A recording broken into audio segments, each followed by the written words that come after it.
praises to Hawah. It's your man Rail, we back at it. Fair use.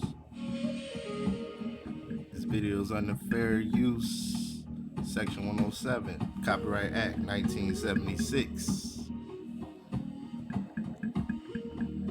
Right?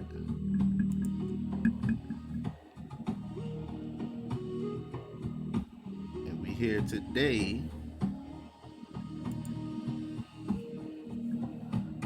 to talk about soul control. Soul control. Are you in control of your soul? Alright, this is for the cons, especially those Americans. Alright. So we're gonna do a little deep thinking today. Because I'm noticing it's a lot of things out there trying to take your soul. Alright, we're getting closer and closer to that great and terrible day.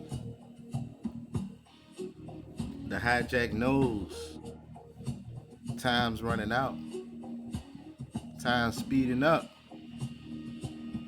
So they want to collect as many souls as possible.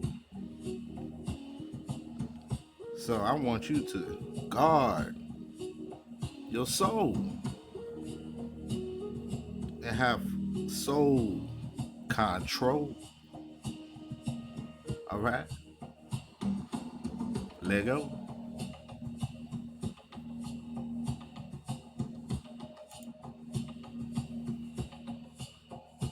Alright, we're going to start off in those living waters today. We're going to go right over here to the book of Enoch, Khantrol 93, verse 1. Something to put on your mind. After this, Enoch began to speak from a sefer. And Enoch said, concerning the children of righteousness, concerning the elect of the world, and concerning the plant of righteousness and integrity, these things will I speak of, and will I explain to you, my children. I am Enoch. In consequence of that which has been shown to me from my heavenly vision, and from the voice of the watchers and the holy ones, have I acquired knowledge. And from the tablet of heaven have I acquired understanding. Enoch then began to speak from a sefer, and said, I have been born the 7th in the first week, while judgment and righteousness wait with patience. But after me in the 2nd week, great wickedness shall arise, and fraud shall spring forth. In that week, the end of the first shall take place, in which man will be saved. But when it is completed, iniquity shall grow up, and he shall execute the decree upon sinners. Afterwards, in the 3rd week, during its completion, a man of the plant of righteous judgment shall be selected, and after him the plant of righteousness shall come forever. Subsequently, in the 4th week, during its completion, the visions of the holy and the righteous shall be seen, the order of generation after generation, and a habitation shall be made for them. Then in the 5th week, during its completion, The house of glory and of dominion shall be erected forever. After that, in the 6th week, all those who are in it shall be darkened. The hearts of all them shall be forgetful of wisdom. And in it shall a man arise and come forth. And during its completion he shall burn the house of dominion with fire, and all the race of the elect root shall be dispersed. Afterwards, in the 7th week, a perverse generation shall arise. Abundant shall be its deeds, and all its deeds perverse.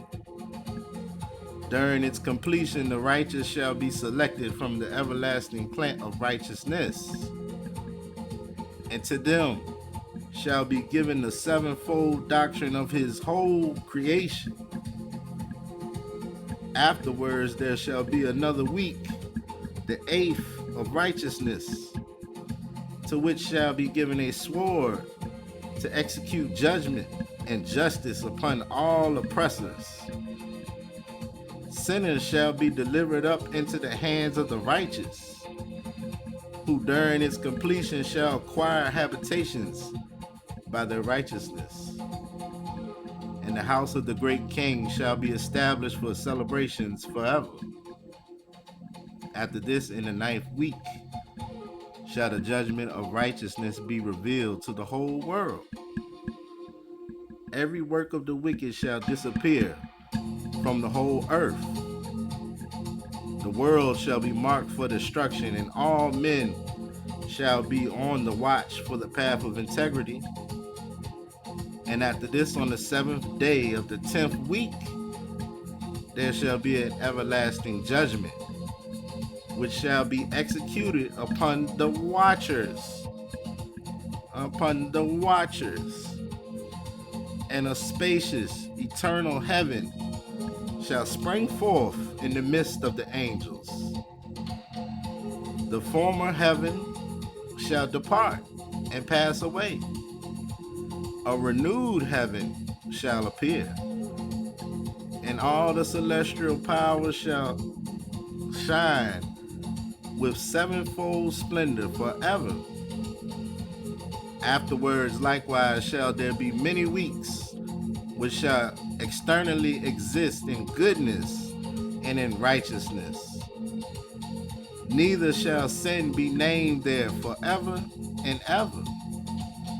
Who is there of all the children of men capable of hearing the voice of the Holy One without emotion?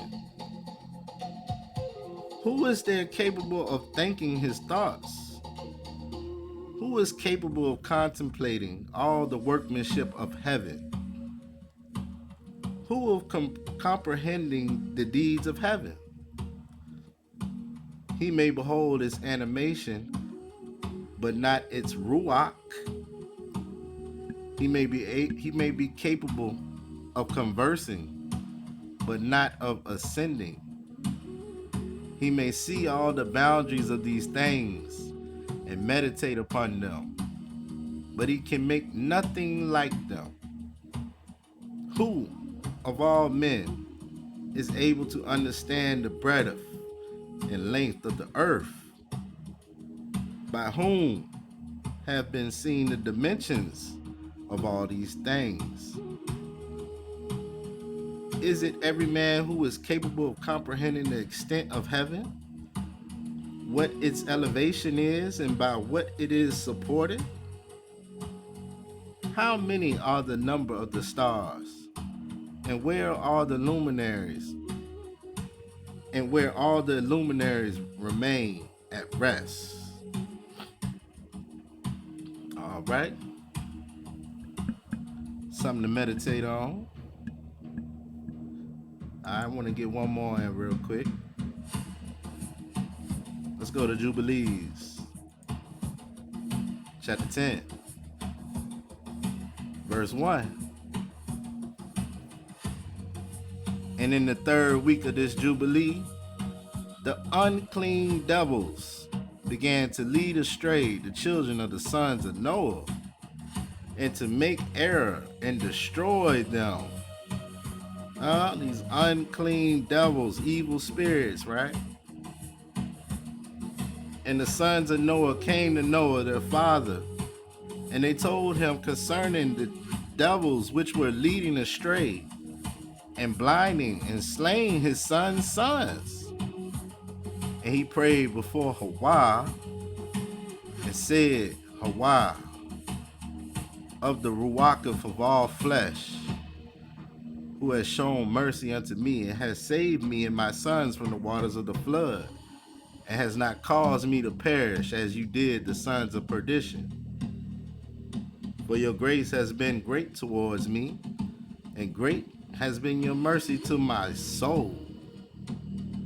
Let your grace be lift up upon my sons, and let not wicked Ruachah, right, spirits, rule over them, lest they should destroy them from the earth. But do you bless me and my sons, that we may increase and multiply and replenish the earth? And you know how your watchers, the fathers of these Ruachs, spirits, all right, these watchers, the fathers of these spirits, acted in my day. And as for these Ruachah which are living, imprison them and hold them fast in the place of condemnation. And let them not bring destruction on the sons of your servant, my power. For these are malignant and created in order to destroy. And let them not rule over the Ruachah of the living, for you alone can exercise dominion over them. All right, you alone can exercise dominion over them. And let them not have power over the sons of righteous from henceforth and forevermore. And Hawah bade us to bind all right? Remember, this Jubilees, these are the angels talking to Moshe on the mountain, right? When he was up there for 40 days, right? Hawah bade us, the angels, to bind all. And the chief of the Ruachah, Masti, came and said, Hawah, Creator, let some of them remain before me, and let them hearken to my voice, and do all that I shall say unto them. For if some of them are not left to me, I shall not be able to execute the power of my will on the sons of men. For these are for corruption and leading astray before my judgment. For great is the wickedness of the sons of men. And he said, let the 10th part of them remain before him, and let 9 parts descend into the place of condemnation. And one of us he commanded that we should teach Noah all their medicines, for he knew that they would not walk in uprightness, nor strive in righteousness.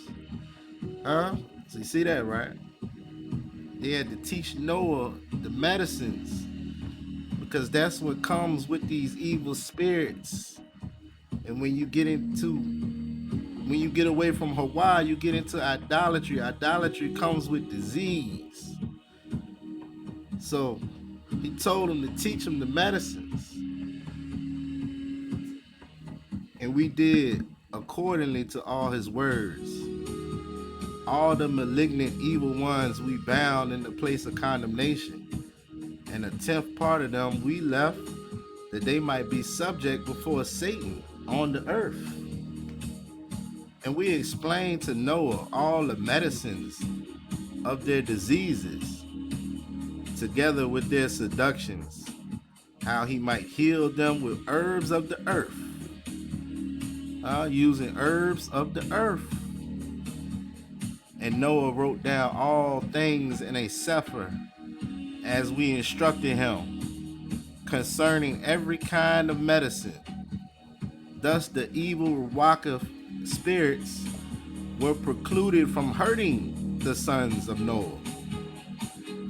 And he gave all that he had written to Shem, his eldest son, for he loved him exceedingly above all his sons. And Noah slept with his fathers and was buried on Mount Lubar in the land of Arad. All praise Hawah. Alright, Halal Hawah. It's good to be back. Keep this in mind, these medicines, right? Alright, keep all of this in mind. Because I see today, right? There's a lot of people that's talking about this incident that happened on April 2nd. Alright, with these two young boys, right? Alright. And a lot of people getting wrapped up into this. I see a lot of people talking about it, right? So, notice this happened on April 2nd, right? With Mr. Mello. And on the same day that this happened,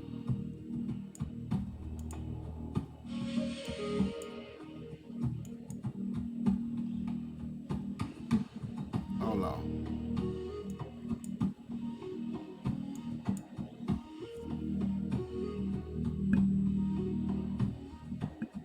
Hold on 1 second. I'm trying to move this thing out of the way. I can't get it out of the way.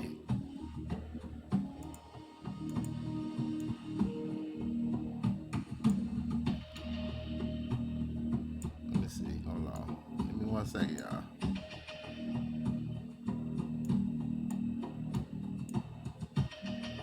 Alright, there we go. Ugh, I couldn't get that out of the way. Alright, there we go.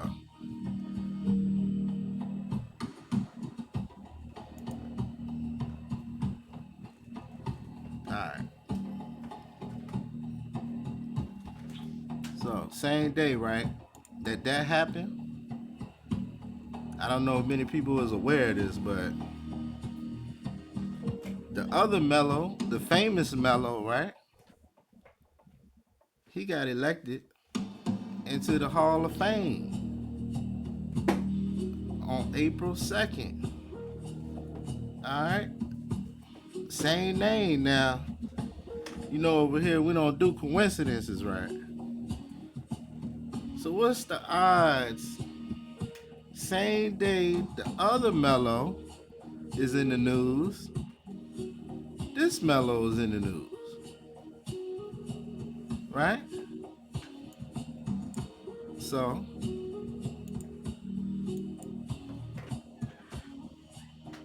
see if I can move this down out the way. Here we go. Alright, there we go.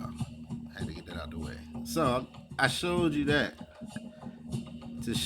to let you know that this is not a coincidence. Notice it happened on April 2nd, right? 4/2. April is the 4th month. Second day, 4/2. Alright, if you remember, if you've seen my Matrix video, we talked about the number 4/2. Alright, now I'm going to show you with a calculator how they like to play with you. Alright, this is called gematria. This is just a calculator. Alright, it's easy as ABC. ABC 1, 2, 3. That's how you do it. In certain numbers.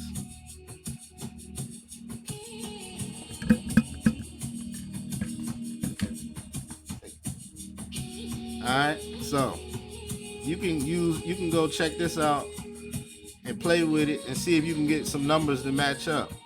Because this is how they operate their rituals, man. They use these numbers and codes.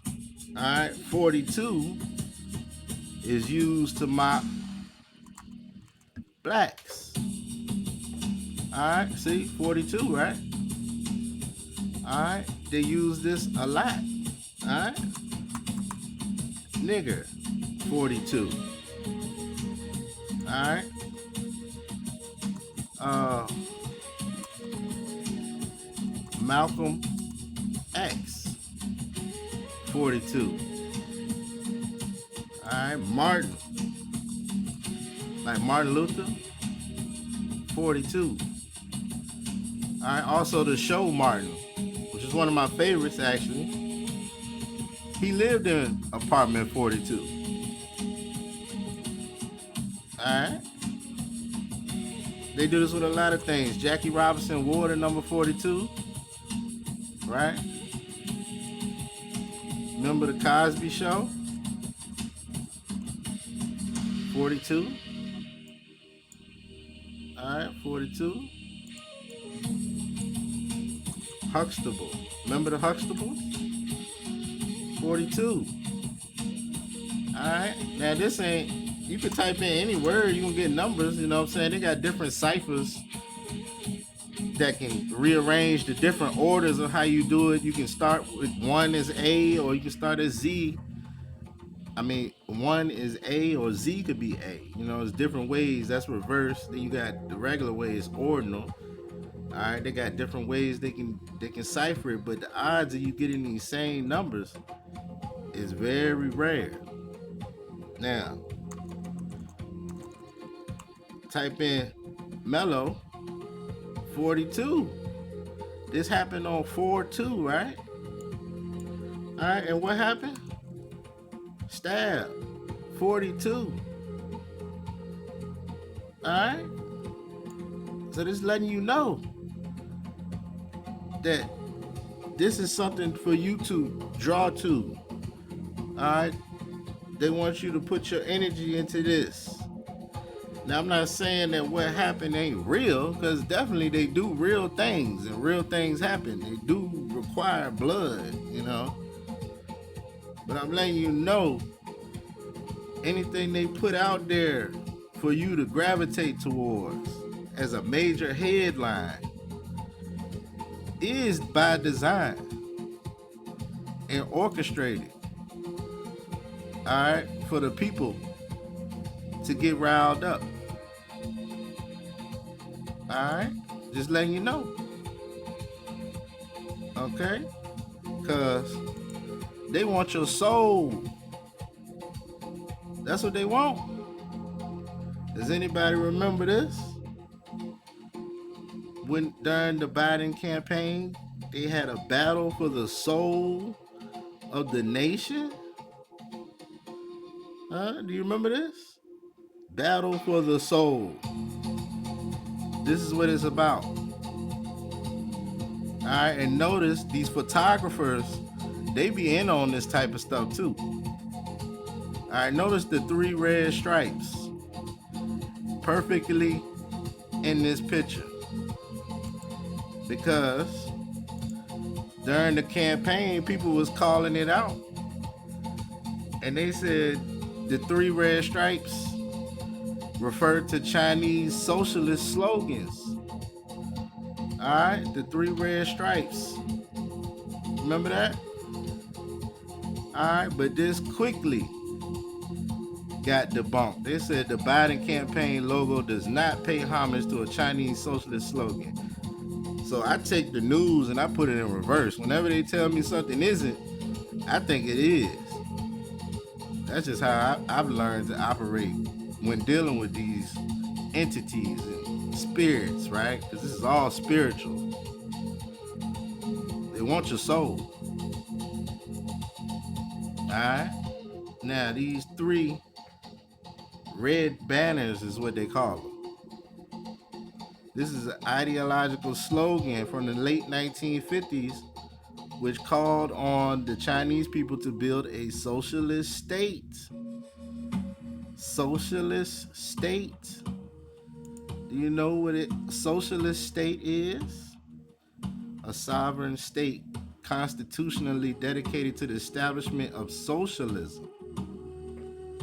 All right, this is the goal. Socialism is economic and political philosophy encompassing diverse economic and social systems characterized by social ownership and means of production. All right, everything is on social media today, right? Everything is social media. All right, they're trying to get into socialism. However, this is a Karl Marx uh, idea. And socialism is very evil, man. Alright? The evils of socialism always comes wrapped in promises, fairness, equality, security, and prosperity for all, right? Alright? Yet every time it has been tried, it has delivered poverty, corruption, and tyranny. Alright, socialisms fail. Alright, they are written in blood of nations that trusted the false hope of government control. Don't that sound familiar? Uh, where socialism rises, freedom dies, and the human spirit is crushed beneath the weight of central authority. That is why it must be exposed and opposed. Alright? Now this goes back to the Soviet Union and all that. Alright, but this is very evil, man. Alright, this is when the state has full control. Alright, control of everything. Let's go through this a little bit.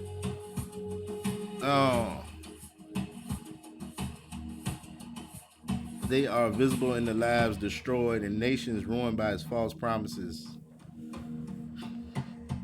The negatives of socialism include economic collapse. Alright, you know the economy is messed up right now, right? The loss of personal freedom, right? They spying on everything right now, right? Alright, even YouTubers, so-called YouTubers, or whatever, you know, they checking and spying on everything, right? Alright. Moral decay. The disadvantages of socialism become clear when government power expands at the expense of individual liberty.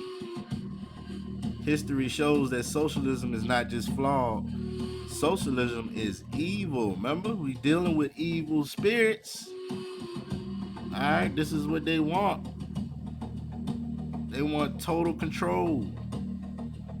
No freedom. Alright, that's why they're trying to get rid of cash now so they can control the money. But yes.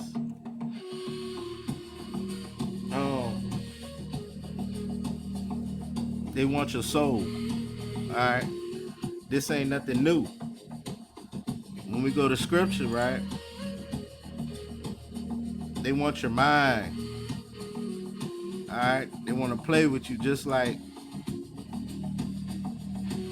when we go to the book of Jasher, right? Chapter 23. Alright. Let's start at 76. Here's an example of how they've been doing this for a long time. Alright. Your adversary, known as Satan, right? So this is how Satan messed with Sarah, if you don't know. Alright, verse 76. And Satan went to Sarah, and he appeared to her in the figure of an old man, very humble and meek. And Abraham was yet engaged in the ascending smoke offering before Hawah. So this was right after Abraham had did the sacrificing or the offering of the ram, right, in place of his son. All right, this is right during that, right after that, or during. No, it was right after that. All right, and he said unto her, do you know all the work that Abraham has made with your Isaac, your child, your beloved, this day? For he took Isaac and built an altar and killed him and brought him up as a sacrifice upon the altar. Remember, this is Satan talking to Sarah, right? And Isaac cried and wept before his father. But he looked not at him, neither did he have compassion over him. And Satan repeated these words, and he went away from her. And Sarah heard all the words of Satan, and she imagined him to be an old man. So Satan had disguised himself as an old man. All right, you see what he can do? He can turn into anything. All right, you could be talking to Satan, you don't even know it. All right, but he looked. Oh, wait, where I'm at? She imagined him to be an old man from amongst the sons of men who had been with her son and had come and told her these things. And Sarah lifted up her voice and wept and cried out bitterly on account of her son. And she threw herself upon the ground, and she cast dust upon her head, and she said, "Oh, my son, Isaac, my son, oh, that I had this day died instead of you." And she continued to weep and said, "It grieves me for you. Oh, my son, Isaac, oh, that I had died this day in your stead."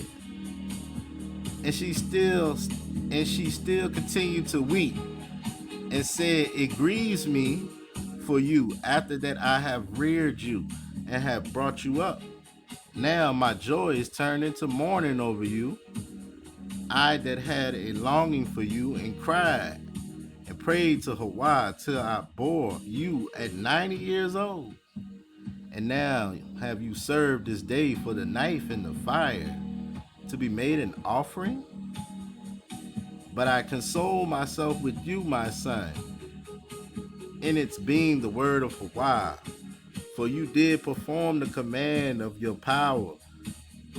For who can transgress the word of our power?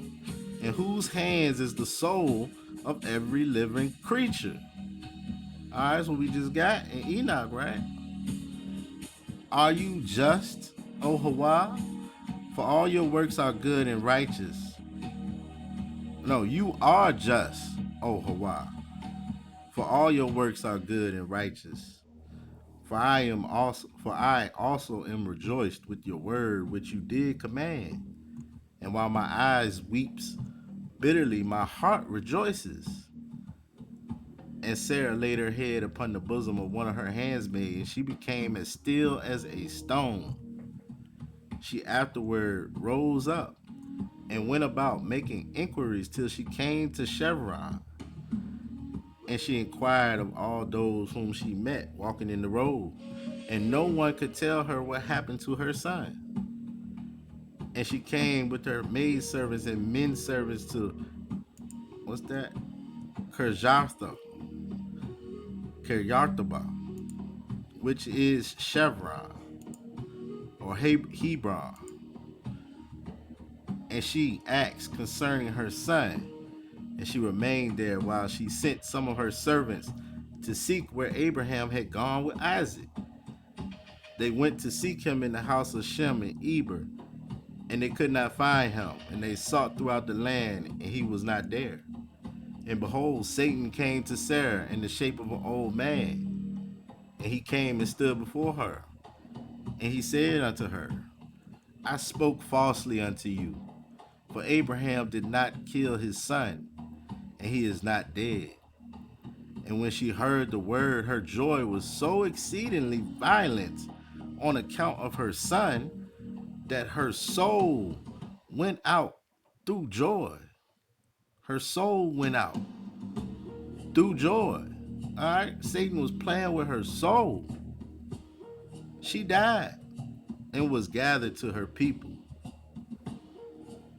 And when Abraham had finished his service, he returned with his son Isaac to his young men, and they rose up and went together to Beersheba. And they came home, and Abraham sought for Sarah and could not find her. And he made inquiries concerning her, and they said unto him, "She went as far as Chevron or Hebron to seek you both where you had gone, for thus was she informed." And Abraham and Isaac went to her, to Chevron. And when they found that she was dead, they lifted up their voices and wept bitterly over her. And Isaac fell upon his mother's face and wept over her. And he said, "Oh, my mother, how have you left me? And where have you gone? Oh, how have you left me?" And Abraham and Isaac wept greatly, and all their servants wept with them on account of Sarah. They mourned over her, a great and heavy mourning. All right, so we can see right here, Satan will play with your soul if you let him. All right, because that's what Satan wants. Satan already know his destiny. He already know where he's going. He want to take everybody that he can with him. All right, that's why they say misery loves company, right? So this is a reoccurring thing throughout history. This is what Satan does, the adversary. All right, to play with your soul. But you can't let that happen, especially in these end days, right? So now we talking soul. And a lot of people get the two, soul and spirit, mixed together. All right, but they're actually two different words with two different meanings. Ruach is spirit, wind, breath. All right, your ruach is your spirit. All right, and your soul is nefesh. That's soul, life, self, person, heart, creature, mind, living being. Remember, Hawah blew the breath into the nostrils, and Adam became a living soul, right? So yeah, these are two separate things. All right, soul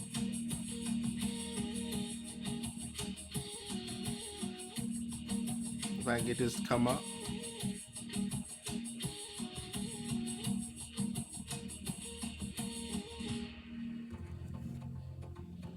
Man, thing's taking a long time. Come on. I know it don't take that long. Hold on. Let's refresh this. All right, your soul, right? What is the soul? Webster Dictionary gives the following definition: the spiritual nature of humans, regarded as immortal, separable from the body at death, and susceptible to happiness or misery in a future state. In most cases, people will understand the soul through this definition. But as I have so often stated, our interpretation of biblical words should be from a Hebraic perspective, not a modern Western perspective. The Hebrew word translated as soul is the word nefesh.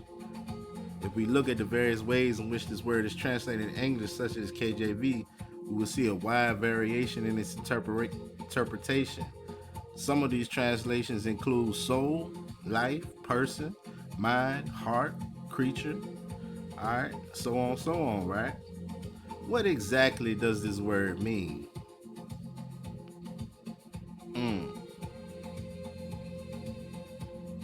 All right, in the Hebrew mind, we are composed of multiple parts. The body is the flesh and bones, the vessel, so-called vessel, right?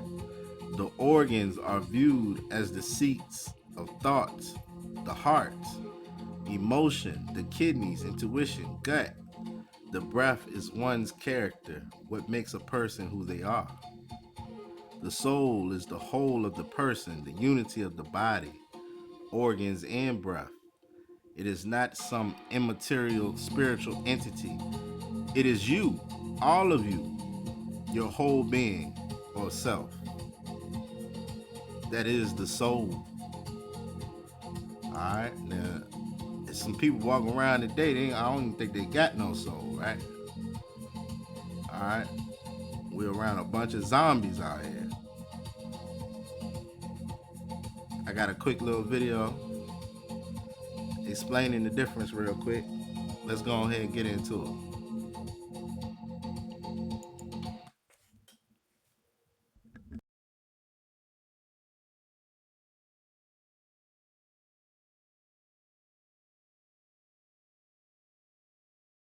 That final day, the body returns to dust, and your soul stands before the Almighty Judge. No wealth, no fame, no excuses, only your soul and your spirit. And here's something many people don't know. Your soul and your spirit are not the same, but knowing the difference can help you live better now and be prepared for the day you meet God. Let's talk about it. The Bible teaches us something deep and powerful. Every human has three parts: the body, the soul, and the spirit. Your body is what people see: your arms, your legs, your eyes. Your soul is the part that feels things. It's where your emotions, thoughts, and decisions live. Your spirit is the part that talks to God, hears God, and connects to things that are eternal. Let's break that down even more so you really understand it. What is your soul? Your soul is like the voice inside you that says, I'm sad, I'm scared, I'm happy, I'm tired. It's where your emotions live, your feelings, your thoughts, and your choices. Think of it like this. If someone hurts your feelings and you cry, that's your soul reacting. If you get scared to speak in front of a class or crowd, that nervous feeling is your soul. If you fall in love or feel excited for your birthday, that joy is also from your soul. In the Bible, in Psalm 42:11, the writer says, "Why are you sad, my soul? Why are you upset inside me? Hope in God." That means even people in the Bible knew their soul could feel down and needed hope. What is your spirit? Now, your spirit is deeper than your emotions. It's the part of you that says, I want to know God. What is my purpose in life? Where will I go after I die?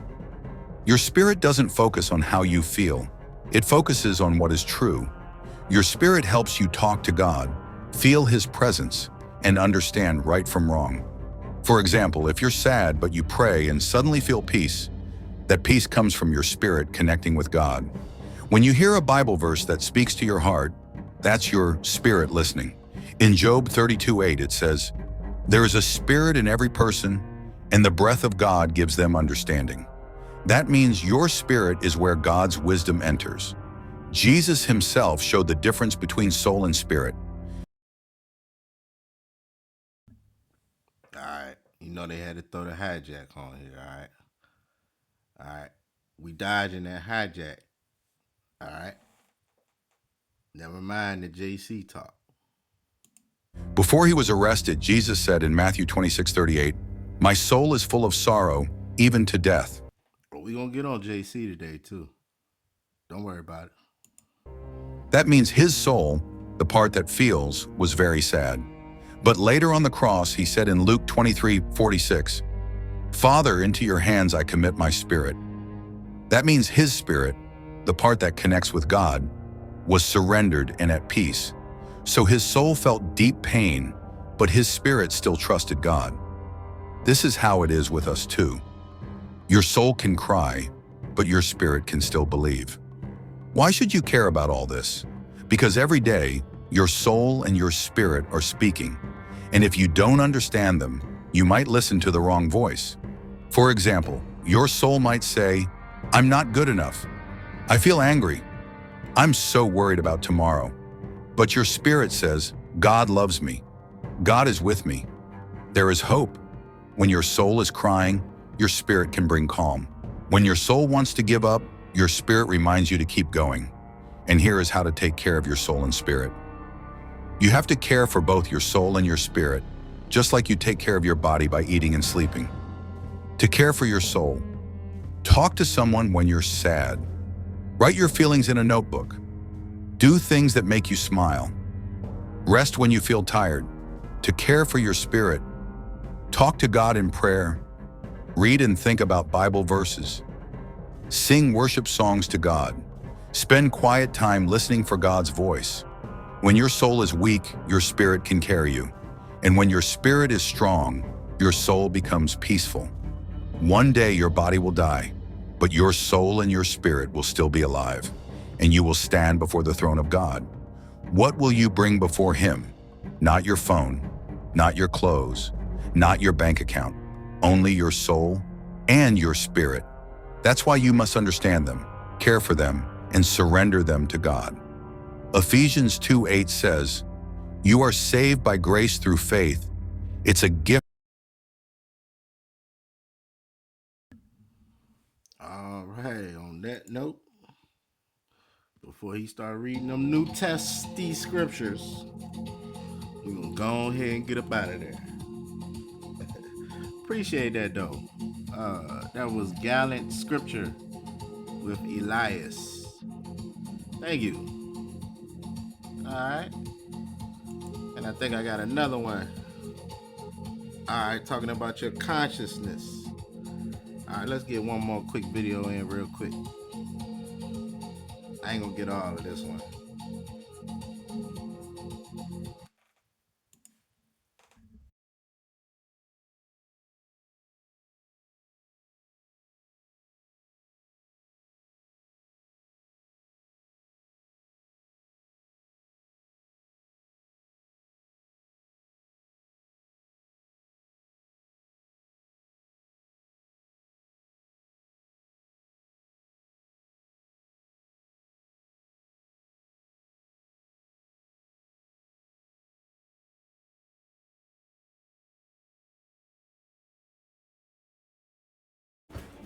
Welcome to the new Loyalty Nissan Short Pump. Hi, I always like to bring a little something to the new name. Imagine a reality where the lines of your physical form blur, where the very meaning of self completely changes. What if everything you've been taught about your existence is just a carefully crafted illusion? What if you're not truly inside your body, trapped within the limits of flesh and bone? From the moment you became aware, you've always believed that your thoughts, your memories, your true self reside within the intricate folds of your brain. You've accepted the idea that your consciousness is a product of neural activity, a complex symphony of electrical impulses inside your skull. But what if the truth is far more magical, far deeper than you can even imagine? What if scientific explanations only scratch the surface of a much larger, more interconnected reality? What if your consciousness isn't inside your body at all, not limited to the physical realm, not bound by the boundaries of your skin? Instead, you are a receiver, a spark of divine energy, a soul that resonates with the universe, tuning into the infinite cosmic symphony that surrounds us. Are we merely conduits, vessels for a consciousness that exists beyond our physical existence? Science has made incredible strides in mapping the intricate workings of the brain. We can trace neural pathways, identify specialized regions, and even decode some of the brain's electrical signals. We know how neurons fire, how they communicate, and how these interactions give rise to complex behaviors. But despite all this progress, science still can't answer one of the most fundamental and perplexing questions of existence. A question that has bothered philosophers and scientists for centuries: how does mere matter, the physical substance of the brain, give rise to subjective experience? How does this awareness come about? A rich tapestry of emotions, sensations, and thoughts that make up our inner world? This is the hard problem of consciousness. You can scan every part of the brain, analyze its structure, and monitor its activity with the most advanced technology, but you'll never find you in those scans. You won't find the source of your consciousness, the essence of your being, neatly tucked away in any particular region. You are not just the sum of your thoughts, not an endless stream of mental chatter that dominates your mind. You are not just the firing of your neurons, not the complex electrochemical processes that underpin your brain's activity. You are something else, something more profound. You are the observer, the witness, a silent presence that is aware of all this. You are the one who experiences thoughts, emotions, sensations, without being defined or limited by them. When people have near-death experiences, their brain flatlines, yet they remember vivid journeys, floating, seeing their body, feeling love beyond words. There are thousands of such cases. Science cannot explain them, but the soul remembers. Across the vast expanse of time, spanning continents and cultures, mystics, sages, and yogis have echoed a profound truth. They've whispered it in sacred texts, chanted it in ancient rituals, and embodied it in their lives. This truth, though expressed in countless ways, resonates with a singular unifying essence. They say consciousness is not merely a product of the brain, not a fleeting spark within the confines of our skull. It is not limited to grey matter and neural pathways. Instead, it resides in a far deeper and more expansive realm, the heart. The heart, not just as a physical organ, but as the seat of intuition, compassion, and the deepest knowing. It is not confined to a single organ or even a single being. It permeates every cell of our body, a vibrant, pulsating energy that animates our existence. It is the life force that flows through us, connecting us to something far greater than ourselves. It is, in essence, the universe itself expressing itself through us, as us. This universal consciousness is the ground of all beings, the source from which all things arise and to which all things return. It is the silent witness, the unchanging reality behind the shifting forms of the world. In the ancient wisdom tradition of Vedanta, this all-pervading consciousness is revered and called Chaitanya, the eternal witness, the pure awareness that underlies all experience. It is the unchanging reality that observes the dance of creation without judgment or attachment. In the teachings of Buddhism, this same fundamental reality is known as pure awareness, the unconditioned mind that is free from all thoughts, emotions, and perceptions. It is the state of being fully present, fully awake, and fully alive. And within the mystical tradition of Kabbalah, it is called Ein Sof, the infinite light, the boundless source of all creation, the unmanifest potential from which all things arise. It is the ultimate mystery, the source of all wonder and awe. So remember that your body is not just a physical form, but a sacred temple, a vessel for the divine. And within that temple, your heart is the altar of awareness, the place where you can connect with the infinite source of all beings. Open your heart and let the light of consciousness shine, illuminating your life and the world around you. Embrace the wisdom of the ancients and discover the boundless potential that resides within you. Some scientists now believe that consciousness might be a field, just like gravity or magnetism. It's not created by the brain, but accessed by it, like a radio tuning into a cosmic station. You are not in your body is in you.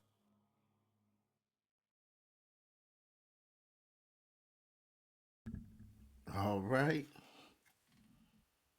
Okay, conscious exploring. Thank you for that. All right. We'll keep it rolling. They think I'm a robot now. All right, they done put me in robot mode. But yeah. So, all right, just like we got it on that video. All right, consciousness is connected everywhere. All right, are you breathing in air or are you breathing in consciousness? All right, check Star Wars. All right, they tell you about the Force in Star Wars, right? Use the Force. They say the Force is a mysterious energy field created by life. Let's get this bigger. All right, created by life that binds the galaxy together. Harnessing the power of the Force gives the Jedi, the Sith, and others sensitive to this spiritual energy extraordinary abilities, such as levitating objects, tricking minds, and seeing things before they happen. While the Force can grant users powerful abilities, it also directs their actions and also has a will of its own, which both scholars and mystics have spent millennia seeking to understand. All right, the force. All right, force field. Okay, and yeah, uh, just like when um, remember the sons of Jacob, they had special abilities, right? I think Judah could roar real loud, right? Um, who was it? Levi. I think he could. What could Levi do? Something with the mind, I think. All right, I gotta go back and double check that. But yeah, they all had special abilities, man. Go read. Is it in Jubilees? I believe. I think it's in Jubilees. All right, talks about their special abilities. All right. Now, you also get special abilities from blessings. All right, just like when Jacob received the blessing from Isaac, right? Let's get that real quick. All right, let's get that real quick over there in Genesis. Genesis 27, verse 22. When Jacob received the blessing, right? All right. And Jacob went near unto Isaac his father, and he felt him and said, the voice is Jacob's voice, but the hands are the hands of Esau. So remember, he had to put on the goat skin to be hairy like Esau, right?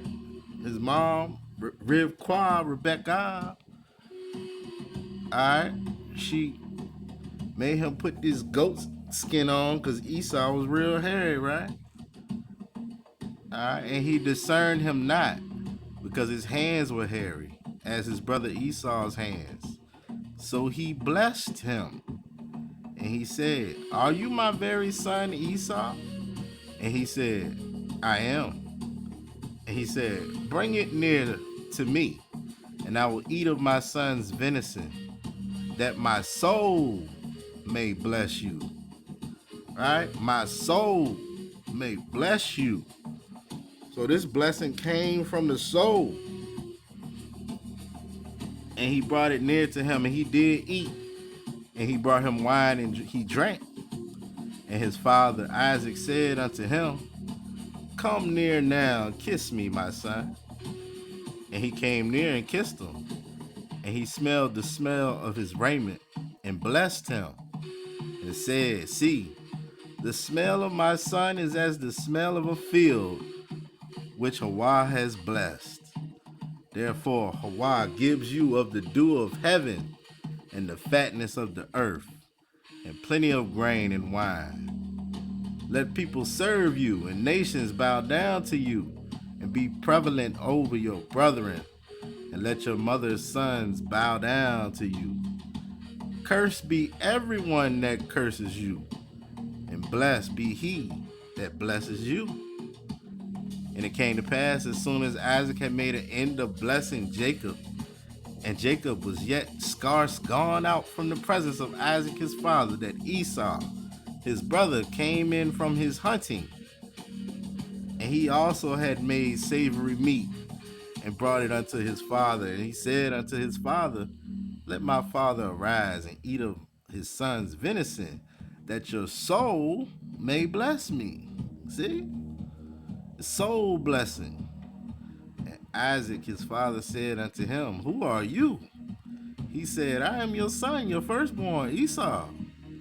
And Isaac trembled very exceedingly and said, who?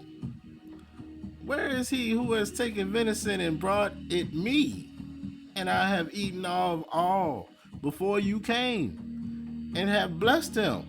Yea, and he shall be blessed.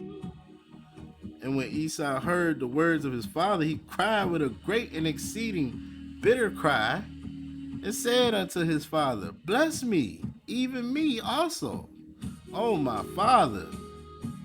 And he said, your brother came with subtlety, and has taken away your blessing. And he said, is not he rightly named Jacob? For he has supplanted me these 2 times. He took away my birthright, and behold, now he has taken away my blessing. And he said, have you not reserved a blessing for me? So see that? Esau blaming Jacob when he's the one that sold his birthright. And it was actually his mom that set the whole thing up for Jacob to take the blessing. And Isaac answered and said unto Esau, behold, I have made him your prevalent over you, and all his brethren have I given to him for servants, and with grain and wine have I sustained him. And what shall I do now unto you, my son? And Esau said unto his father, have you but one blessing, my father? Bless me, even me also, O my father. And Esau lifted up his voice and wept. And Isaac his father answered and said unto him, behold, your dwelling shall be the fatness of the earth, and of the dew of heaven from above. And by your sword shall you live and serve your brother. And it shall come to pass when you shall have the dominion, and that you shall break his yoke from off your neck. And Esau hated Jacob because of the blessing wherewith his father blessed him. And Esau said in his heart, the days of mourning for my father are at hand. Then will I slay my brother Jacob. All right, so this is where the hate really started with Esau against Jacob, right? All right. And we can see to this day, all right, Edom still hates you. But yes, this was a soul blessing. And once he transferred this blessing from his soul, that was it. All right, it won't nothing left for Esau. So this was some type of soul blessing, some type of transfer of some type of energy. All right, same thing happened, I believe, when Moshe laid hands on Joshua, right? He put the hands on him, gave him the blessing, and Joshua was powerful after that, right? Yeah, go read Deuteronomy. What is that? Chapter is that, like 32? But yeah. So this was some type of powerful blessing right here, man. This happened a few times in scriptures. All right, but let's go on here and keep on rolling, because let's see what we got. Some people believe the soul is in the pineal gland, all right, or the pine cone symbolism in the third eye. All right, so there's an enigmatic gland which seems to be hidden away in the human brain that has fascinated people for centuries. Depictions of pine cones and sacred eyes have been linked to this mysterious biological feature and can be found in ancient cultures around the world. Alright, the pineal gland. Alright. Located near the center of the brain, part of the endocrine system, found outside the blood-brain barrier. Alright, it is reddish gray in color, conical in shape, and about the size of a pea. Okay. So you see this in ancient symbolism, right? Now check this out. In Assyria, right? It was a winged genie or jinni holding buckets and cones is a reoccurring motif in Assyrian iconography. This image is especially popular in palace reliefs. One clear example comes from the palace of King Sargon II. Alright, so King Sargon. So, right here you got Sargon, right? Alright, and look, he got wings. doing the exact same thing as this eagle head, holding the pine cone in a bucket of water, right? Is a bucket of water? What is it? Yeah. All right.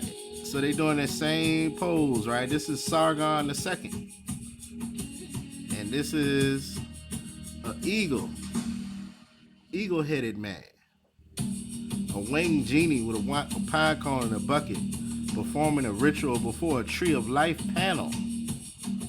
All right. So even in Egypt, you got the staff of Horus. All right. So this is the staff of, well, not Horus, Osiris. All right. This image shows two serpents that intertwine on their way up the staff, which is topped with the pine cone. All right. You know this. This is the medical symbol, right? Same thing, right? All right. The staff of Osiris has a pine cone on it. Two serpents. All right. Mexico, Aztec gods of agriculture. All right. Chico Micotuotl is associated with corn. However, some researchers argue that her image can also be found holding pine cones in one hand and an evergreen tree in the other. So this is the Aztecs. Chico, how you say it? Chico Micoatl. All right. So yeah, that do look like a Christmas tree, evergreen tree. They trying to say, is this pine cones or is this corn? All right, I don't know. It do look like pine cones. All right. So you see, this is a passed down thing. All right. Now you got with Greece and Rome, you got Dionysus. The ancient Greeks and Bacchus to ancient Romans were often shown holding a staff covered with ivy leaves, topped with a pine cone. All right. So this is called him Dion. That's Dion right there. Well, this ain't Dion. This is one of the Dion's dancing Menades holding a tire. They call it a thyrsus. Thyrsus? So that's like one of his maid servants or something was dancing and holding this. Alright.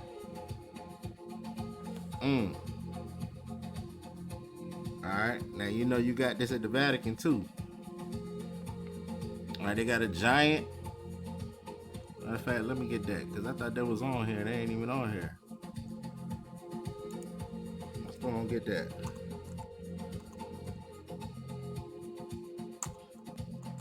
Vatican pine cone. They say it's the biggest in the world, right? The biggest pine cone statue in the world is at the Vatican. Right? Right in the front. Alright, there you go. Why they got a giant pine cone sitting right there? Well, this is ancient. Alright, because they believe the soul is in the pineal. How you say it? Pineal gland. Alright, I'm trying to get a good picture of this. Notice they got the two peacocks. Alright, you know peacock, that's another form of your man Thoth, right? Alright, they got the giant pine cone at the Vatican. And it's a reason. Alright, why do you think in that image he was holding the pine cone in his hand? Alright, now I got a quick little video on pineal glands and pine cones. I don't think I'm gonna get all of this. I'm gonna just get maybe a few minutes of this so we can keep it moving. But let's get it in real quick.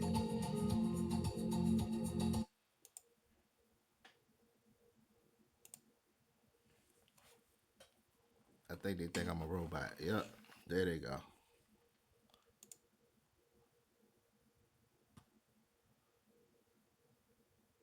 Okay. I don't think about Americans' financial situation. Virginia families are being squeezed, and Rob Whitman has voted for Trump's economic policies 100% of the time. Tell Representative Whitman, stop voting with Trump, start standing up for us. Senator Mark Warner is fighting the cost of insurance premiums and stopping insurance companies from delaying and death, resurrection, fertility. As an archetypal symbol, the pine tree represents long evergreen tree is unaffected by the descent into winter. We moderns use it as a symbol for Christmas, the event in which God, millions of years of evolution and thousands of years of history, interconnect with ancient spiritual traditions, occultism, and modern science. Sacred to the Greeks, Egyptians, and Sumerians, foundational in Hinduism, Buddhism, and Taoism, likewise venerated in esoteric schools of thought, it decorates the staffs of gods, is chiseled into sacred architecture, and hidden within the veils of myth. This nexus point is the pineal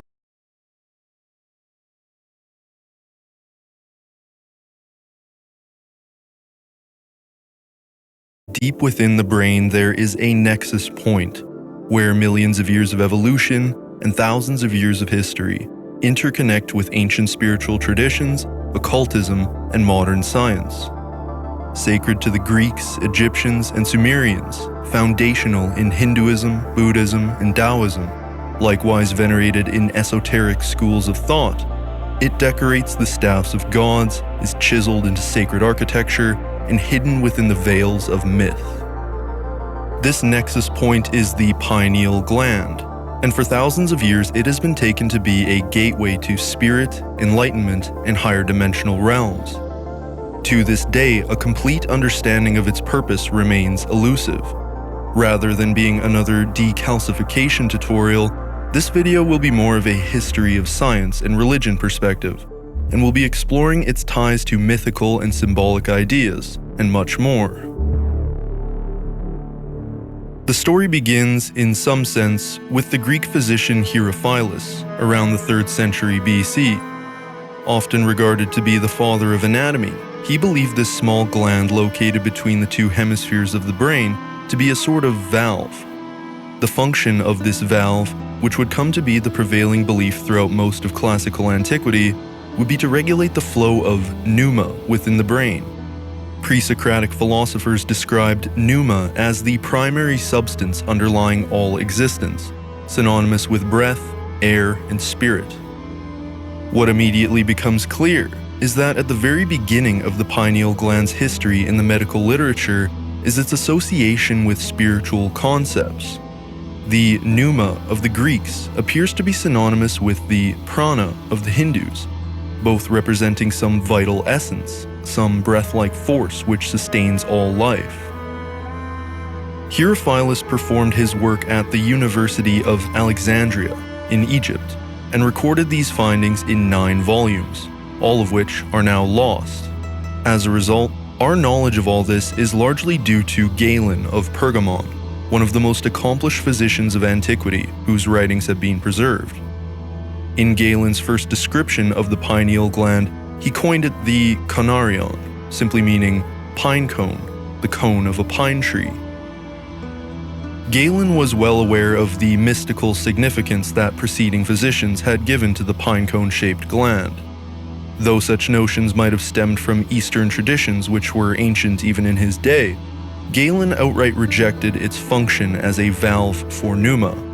He criticizes these ideas, writing, quote, "The notion that the pineal body is what regulates the passage of the pneuma is the opinion of those who are ignorant of the action of the vermiform epiphysis, and who give more than due credit to this gland." Statements like this, however, would do little to quell the rise in mystical speculations. In fact, for the better part of the last 2,000 years, determining the primary function of this tiny gland would remain a subject of long-standing debate. As mechanistic science grappled towards an understanding of human anatomy, so too did esoteric science. Eastern traditions mapped a total of 7 major energy centers along the spine, and curiously enough, Modern science recognizes 7 major endocrine glands in a similar manner. But before we go any deeper into those ideas, there is one more crucial development which must be made clear. Ever since the human found itself to be conscious of itself, shamans, sages, philosophers, and theologians around the world would aim to locate the immaterial body, the soul. Might it be found in the head, or perhaps the heart, or was it equally dispersed throughout the body? The Italian philosopher and theologian Thomas Aquinas held that the soul is entirely contained within every part of the body. It is well known that the Egyptians believed the soul to reside in the heart. Before the deceased could enter the afterlife, the heart was weighed against the feather in the judgment hall of Osiris. Until the 17th century, the soul was generally associated with extended parts of the body. That was until Descartes, speculating on the mechanisms of the pineal gland, comments, "While it has the primary function to receive the psychic spirits in the same way, and since it is the only solid part of the whole brain which is unique, it is necessary that it is the seat of the sensus communis, that is to say, that of thought, and as a consequence that of the soul, for the one cannot be separated from the other." Descartes then proposed that the pineal gland was the seat of the soul, that is, the physical point where spirit and body converge. This seemed to be a pretty reasonable assumption for him to make. He inferred that due to the gland being the only unpaired structure of the brain, having no left or right hemispheres, and likewise that one can only entertain a single thought at a time, that this must be the location of the individual's spiritual essence. The pineal gland plays a crucial role in mediating our transition between wakefulness and sleep. It does this by releasing melatonin in the presence of darkness, a process which is inhibited by light. In this way, the pineal gland acts as the gateway between conscious and unconscious. By the same token, the melatonin it produces is vital for fertility and overall reproductive health. Chevy drivers need a truck that shows up the same way they do.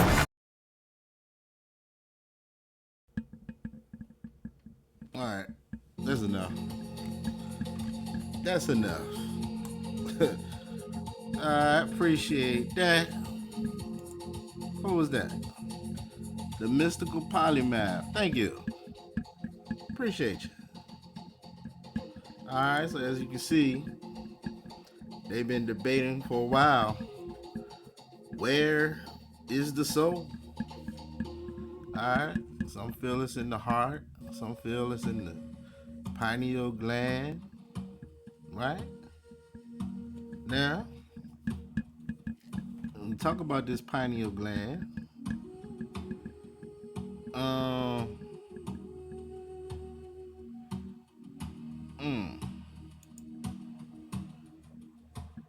all right, they got this thing called Christos. Now we know with a K, that's Christos, that is a false deity, right?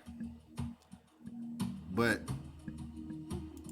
they got this thing called Christos oil. All right. The term Christos originates from ancient Greek, meaning the anointed one. So that's what Christ is, just anointed, right? A reference to being smeared or consecrated with oil, which in biblical and mystical context symbolizes divine blessings or enlightenment.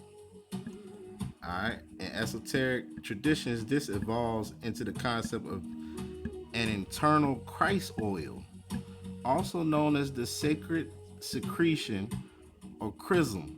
All right. Now we staying hijack free. All right.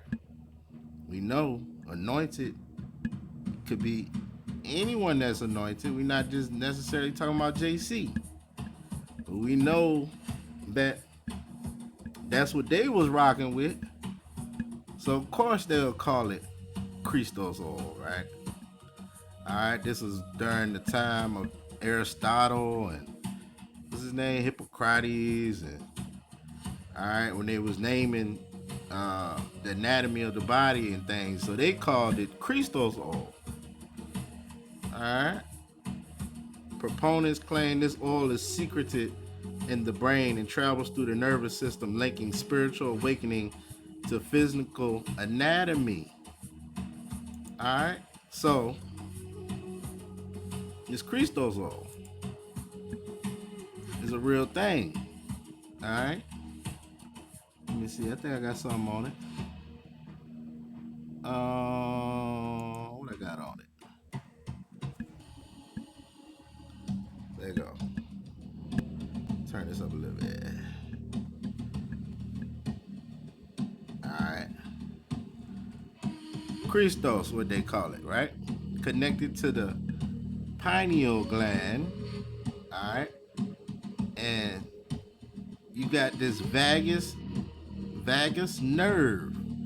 Now this nerve is what connects everything together. All right, we're gonna talk about that in a second. All right, now they're saying right here, the true Christmas is within.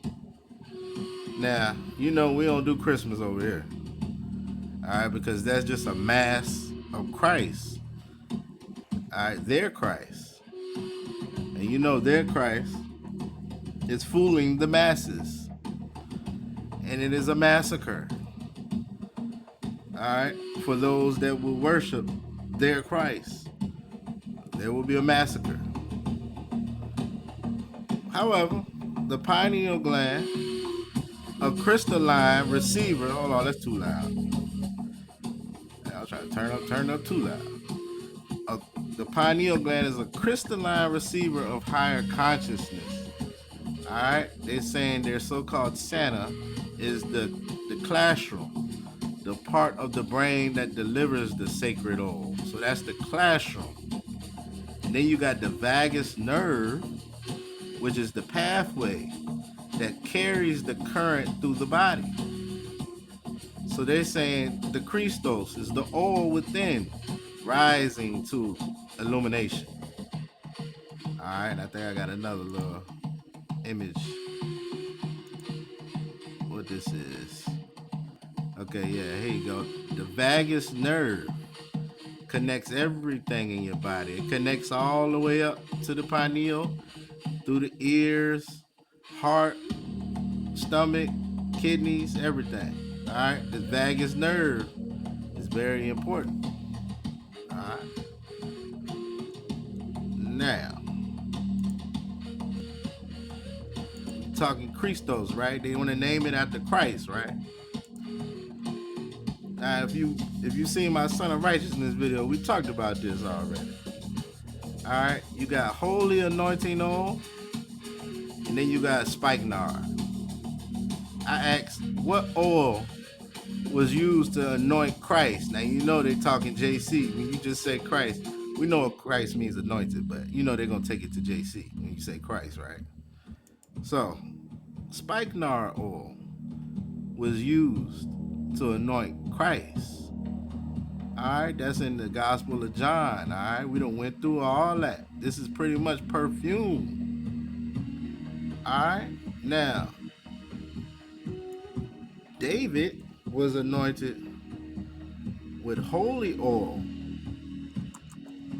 Is spikenard oil the same as holy oil? Is it the same? All right, let's get the AI. They know this is simple, so I let the AI translate it. Spikenard oil is not the same as holy oil.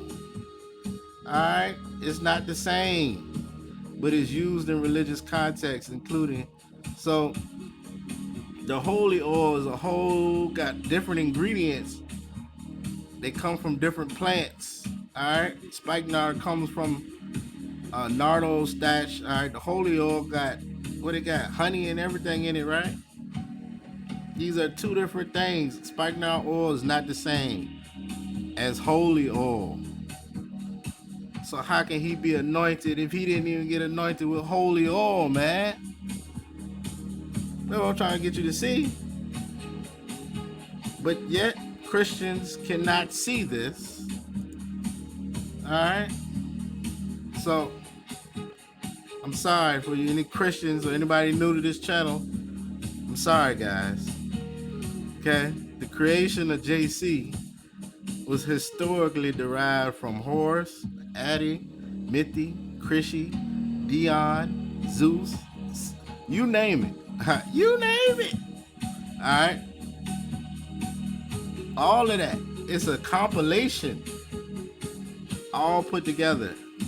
So now they just worship JC. You had the Roman imperial cult, the Flavians, Josephus and them, aka Piso, right? The Constantine, Council of Nicaea, Caesar, Borgia, all collaborated to make this JC character. Alright? Look, you got the lamb right there, huh? So yeah, I'm sorry, guys. Okay, JC is not anointed. It wasn't even anointed with holy oil, man. Alright? But let's keep on going. So they named that Christos oil. Alright, now, remember, we seen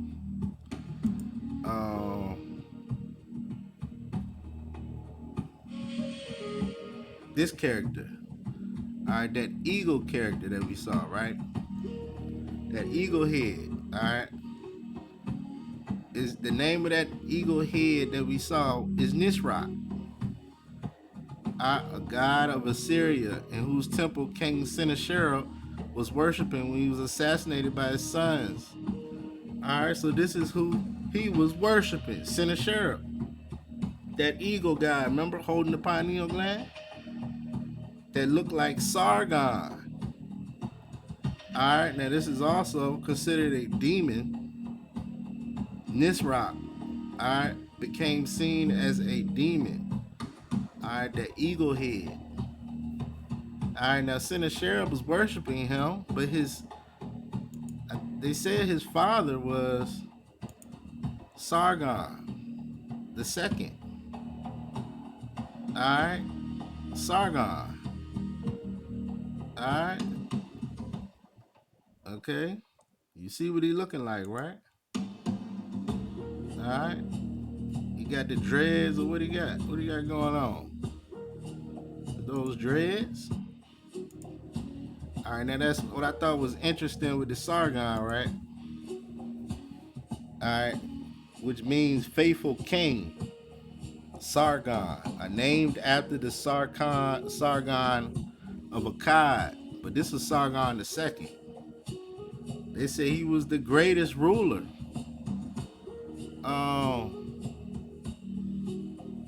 They say he's probably the son of Tiglath-Pileser. He overthrew Shalmaneser. I remember from the old videos we was comparing Shalmaneser to Charles V. So I got to look deeper into this and see where this goes. But the modeling his reign on the legends of the ancient rulers, Sargon of Akkad from Sargon II, that's where he got his name, and Gilgamesh. Alright, so here go your man Sargon II, king of Assyria, king of Babylon, king of Sumer and Akkad, king of the Four Corners. Alright, he overthrew Shalmaneser after Shalmaneser died. And they saying that's his brother, Shalmaneser. Alright. Now, this really all goes back. Let me see. Alright. Enters Nimrod. Look, same head as Sargon, right? These are many.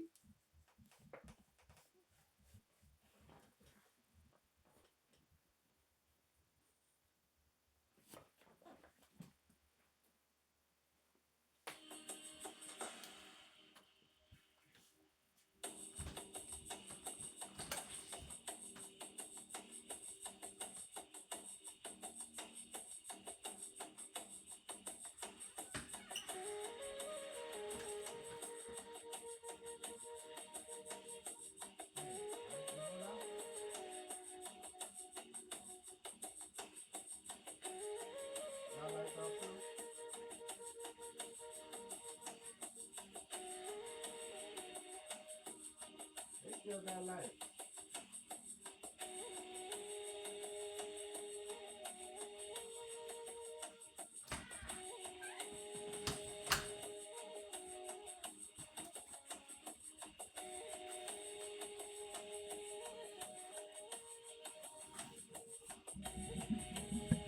Oh, I'm sorry about that, y'all. My lights just went out. That's crazy. Hold on one second. All right, I'm back. All right. Evil forces trying to stop me right now. I had to go see what was going on. All right. Power just went out. And it's crazy. Because I see people right across the street. They got power. So, we're going to keep it rolling. All right. Anyway. Nimrod.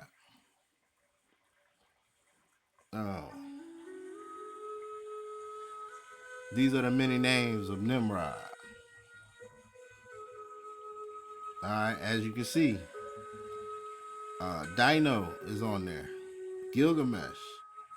Baal. I really don't want to say these. Apollo, Cyrus. This all goes back to Nimrod. Alright? Who was the first ruler of the mind. Remember? He had a bunch of people trying to build a tower to go against the Most High. He thought he was going to fight Hawah? Huh? You know what kind of possession you got to be under to think that? He was possessed. Alright? But yes, that's what this goes back to. Alright, let me see where I was at. That shit kind of threw me off. Hey. Alright, let's keep on rolling. Like I said, Baal, right? Nimrod. He was possessed.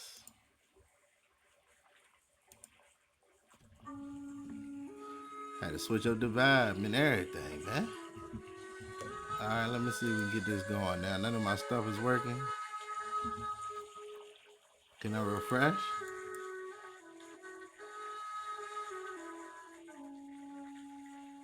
Alright, then it took my Wi-Fi out. We still rolling. Alright. This is a classification of demons or evil spirits, right? This is what we're battling against. Spiritual war is ramped up right now because we at the end. All right, as you can see, all these different names, right? Now, BZB is what I want to really look at. All right, now you see they got Leviathan on there. Now we know Leviathan is actually Hawah's plaything.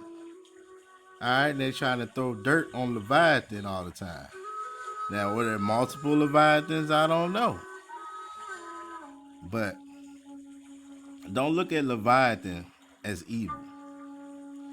But as you can see, all these are the same in my opinion. But they say, I mean, Satan and his minions, right? However you want to classify it. All right. So this Nisak, or whatever his name is, he on here. Where he at? Alright, this got a whole breakdown of everything. You ask Wikipedia about this, they got it all. Alright, they'll tell you everything about this. Alright, there we go. Baal. Alright, Commander-in-Chief. So this was a name associated with Nimrod. I believe he was possessed by this spirit. Alright, the same thing as BZB. They are the same. All of these, in my opinion, are the same. Alright, however you want to break it down. But that eagle, where that eagle head? He was, I can't find, oh there you go. He's the chief of the kitchen. All right, chief of the kitchen. All right, and BZB was the supreme chief of the Empire of Hell, founder of the Order of the Fly. All right, the Fly. All right, now these things are parasites, man. I'm just gonna tell you straight up. Remember we saw what he was looking like with the wings on, right?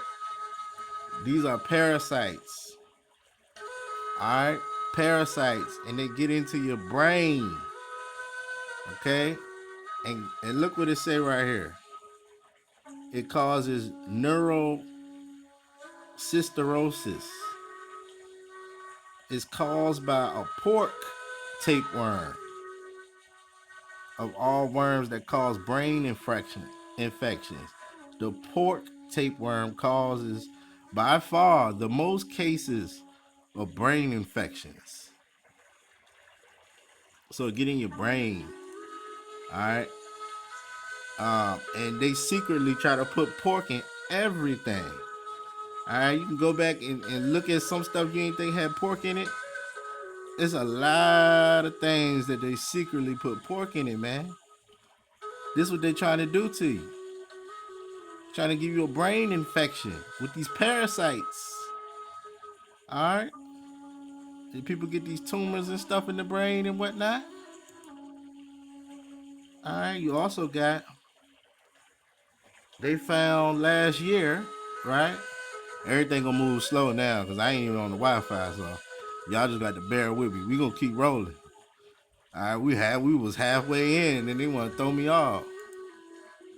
So, I just got to bear with this one. Apologize for the inconveniences. I ain't know my power was just gonna go out like that. It's crazy. All right, can we get this to pop up, man?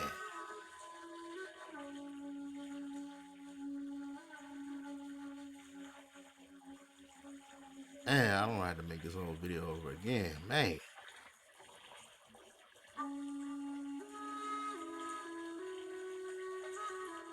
All right, here we go. All right, it's gonna take a minute, but we gonna get there. All right. A flesh-eating fly, once eradicated, is moving back toward the U.S. Say what?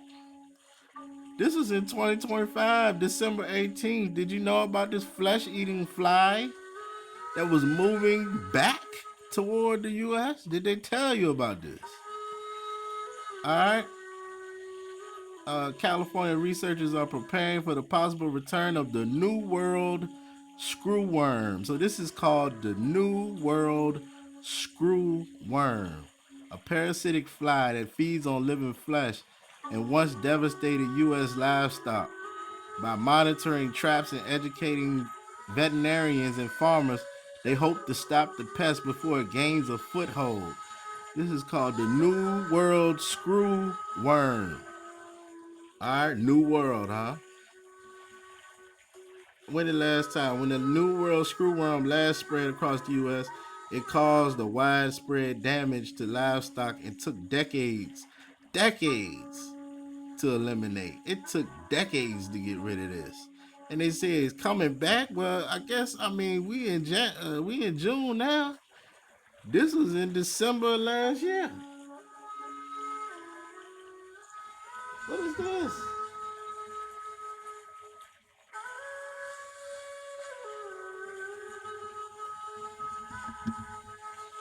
All right. Okay. Oh, sorry about that, y'all. I was looking at something. All right. We're gonna have some bloopers on this one. Anyway, so yes, these parasites are attached to evil spirits and demons, man. Okay? Even they tell you all the time, they always tell you in movies and shows and stuff, right? All right, y'all bear with me. All right, we're gonna get through this. It's just gonna take a minute. It took my Wi-Fi out. Look at that. You see how they do me? And they got power right across the street. That's crazy. All right. Oh, we taking it easy now. Let's turn the music up.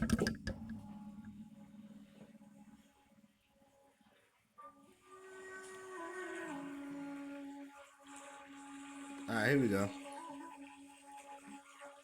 So, this was a show. No, this was a movie, I think, in 2018 called Gray Matter Universe. And in this movie, or was it a show, they had this thing called the insectoid parasite. All right, this is an unnamed species of sapient insectoid parasites that can attach themselves to the spine of a human host and control it. 2 of them hatched from meteorite eggs that fell on Earth. All right, so they saying it came from meteor. Now this is out the show, but what they trying to they they be telling you truth in these shows, right? They even got a picture of it, man. That thing look nasty. All right, but yeah, it can attach to the spine, right? And then it does what? It takes control of its host. All right, insectoid parasite. Look like some off Men in Black, don't it? Look at that thing off the creature of the Men in Black.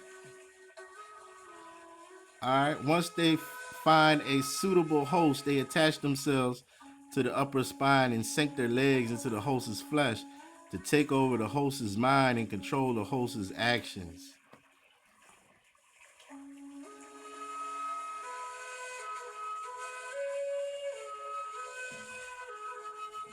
All right.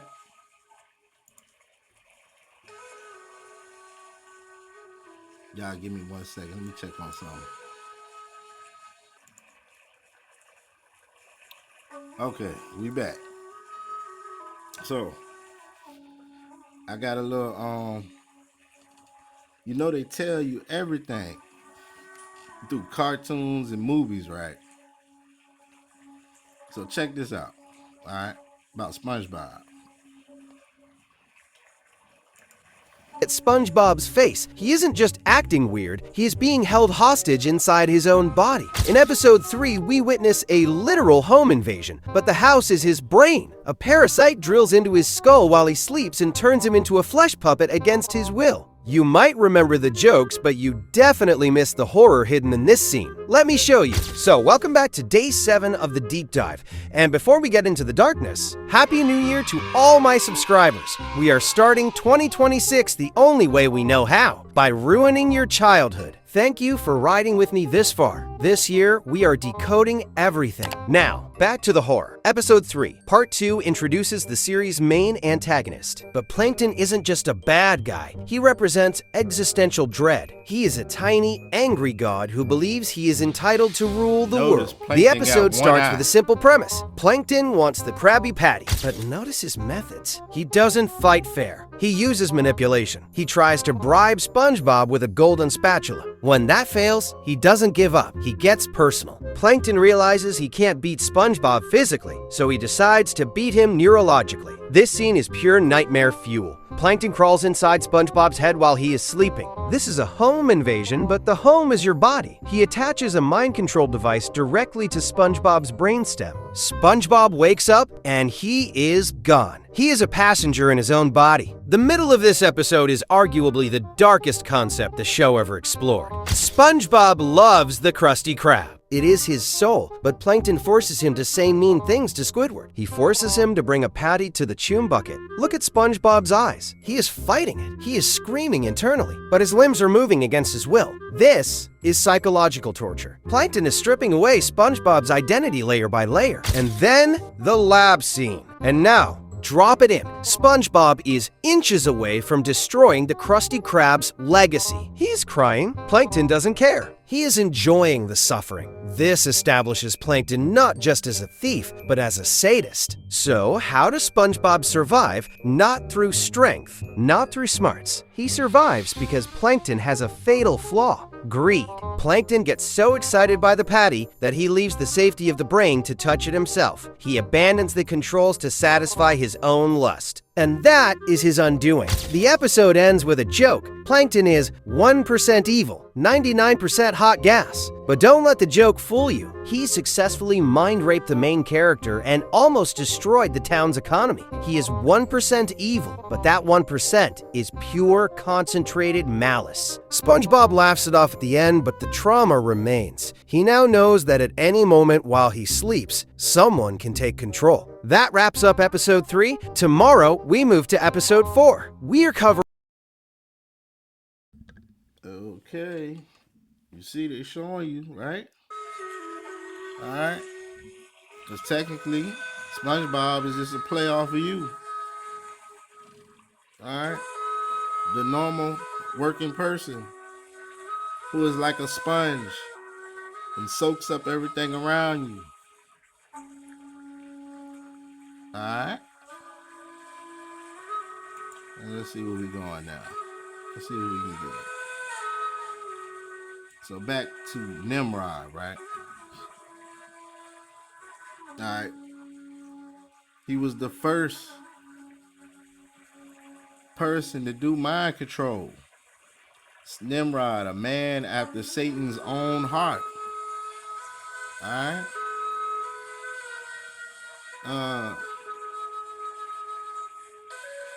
See what we want out of here. Yeah. Nimrod knew only one law. That was his own law. He was motivated like Lucy with an overweening pride and ambition. He was bold and charismatic.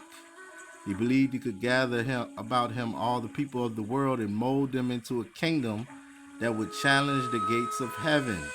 He would become like God or the Most High, right? Nimrod was the first to propose a one world government. All right. Same thing they're doing today. Against the model of nations. All right. The Most High later instituted at Babel. All right. So we know about Nimrod and the tower and all that. This is just to show you. All right. He was the first. All right. He was the first mighty one, right? And what did they say? Oh, okay. So this person is a Christian. All right. But yeah, all right. I just wanted to show you. This goes back to Nimrod. All right. All of this taking over your mind stuff. All right. That's what they want to do. They want your soul. All right. The vagus nerve is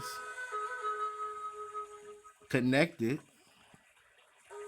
to the silver cord. There has been a great speculation amongst certain researchers that the silver cord is an extension of the vagus nerve. All right, the silver cord we're going to talk about in just a minute. We're about to get some scriptures. They say the vagus nerve is the lower self. The silver cord is the higher self. All right, the silver cord in metaphysical studies and literature, also known as the Sutratma or life thread of the Antakarana, refers to a life-giving linkage from the higher self down to the physical body. It also refers to an extended synthesis of this thread in a second consciousness thread, passing from the soul to the physical body, that connects the physical body to the etheric body, onwards to the astral body, and finally to the mental body. For as long as they have breath, they have a choice.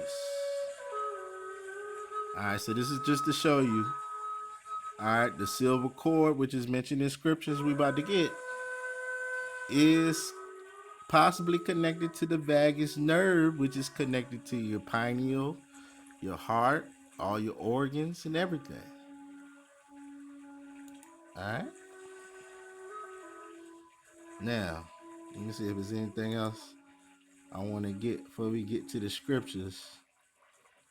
We got that. So yeah, you already know, okay?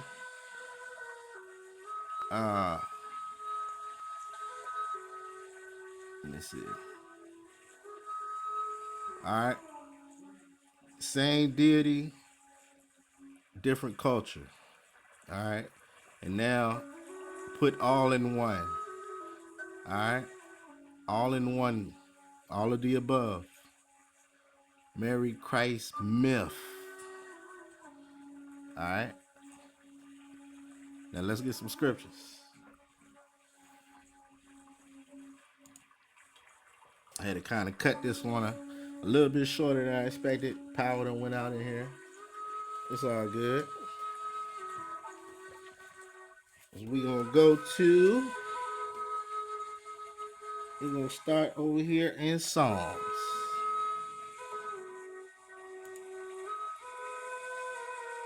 All right.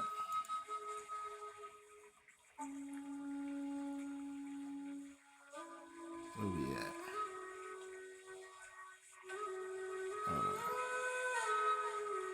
Okay, we're going to Psalms chapter 16.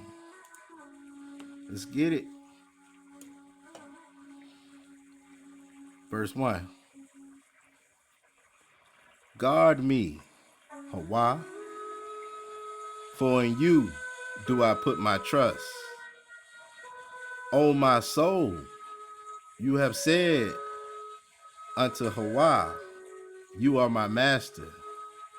My goodness extends not to you, but to the Kadeshim, the holy ones that are in the earth, and to the excellent, in whom is all my delight. Their sorrows shall be multiplied that hasten after another false god, Elohim. Their drink offerings of blood will I not offer, nor take up their names into my lips. Hawah is the portion of my inheritance, and of my cup you maintain my lot. The lines are fallen unto me in pleasant places, yea, I have a goodly heritage. I will bless Hawah, who has given me counsel. My mind also instructs me in the night seasons. I have set Hawah always before me. Because he is at my right hand, I shall not be moved. Therefore my heart is glad, and my glory rejoices. My flesh also shall rest in hope.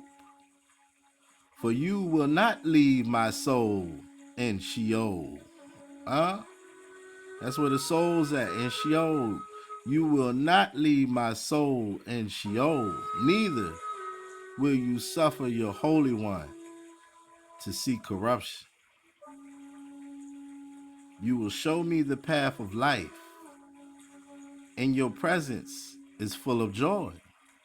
At your right hand there are pleasures forevermore. All right. So he says, not leave my soul in Sheol. Let's go. Let's go to Enoch 22. All right. Verse 1.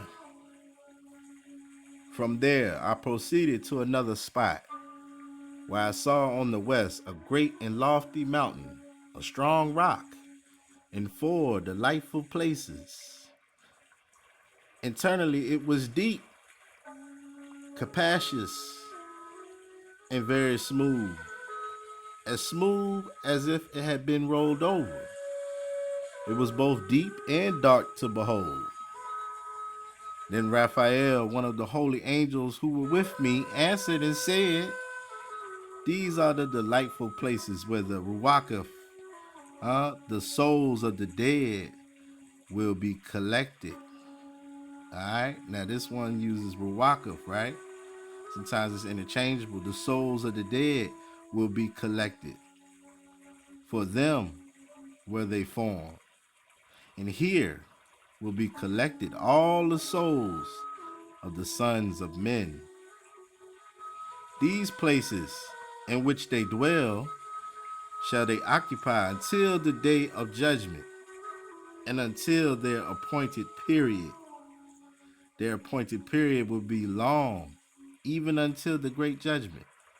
And I saw the Ruwaka for the sons of men who were dead. All right, now they're using Ruwaka, right?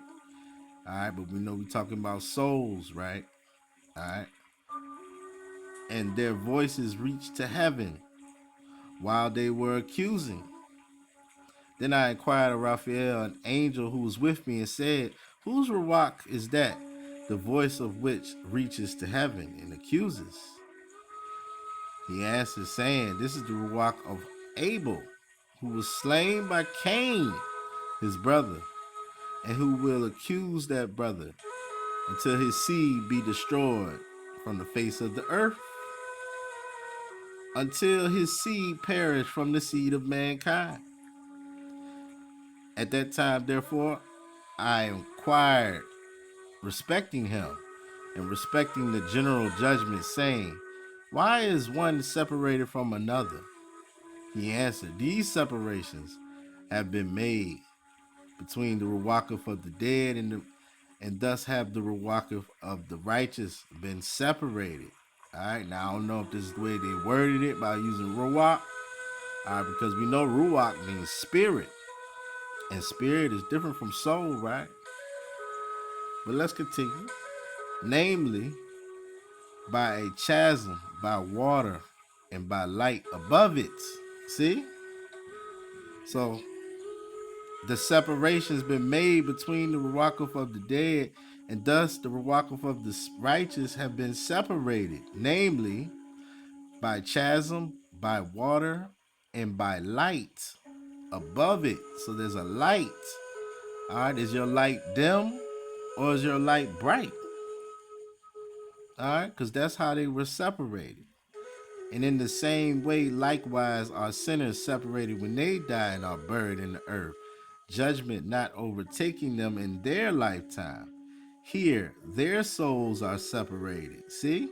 So now they're using souls, and they're using these words interchangeably. All right? Now, I don't know, it's just the translation, but let's continue.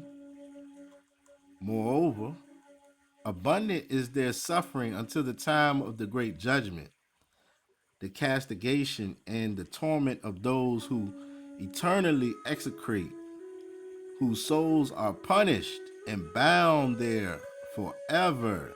Remember, David just said, don't let my soul be left here. But the ones that's getting punished are bound there forever. And thus has it been from the beginning of the world. Thus has there existed a separation between the souls of those who utter complaints and of those who watch for their destruction, to slaughter them in the day of sinners. All right, that's what Abel is doing to Cain, right? A receptacle of this sort has been formed for the souls of unrighteous men and of sinners, of those who have completed crime and associated with the impious whom they resemble. Their souls shall not be annihilated in the day of judgment, neither shall they arise from this place. Then I blessed Hawah and said, blessed be my master Hawah, of glory and of righteousness, who reigns over all forever and ever. All right, we got a few of them to get. We're gonna go to Proverbs real quick.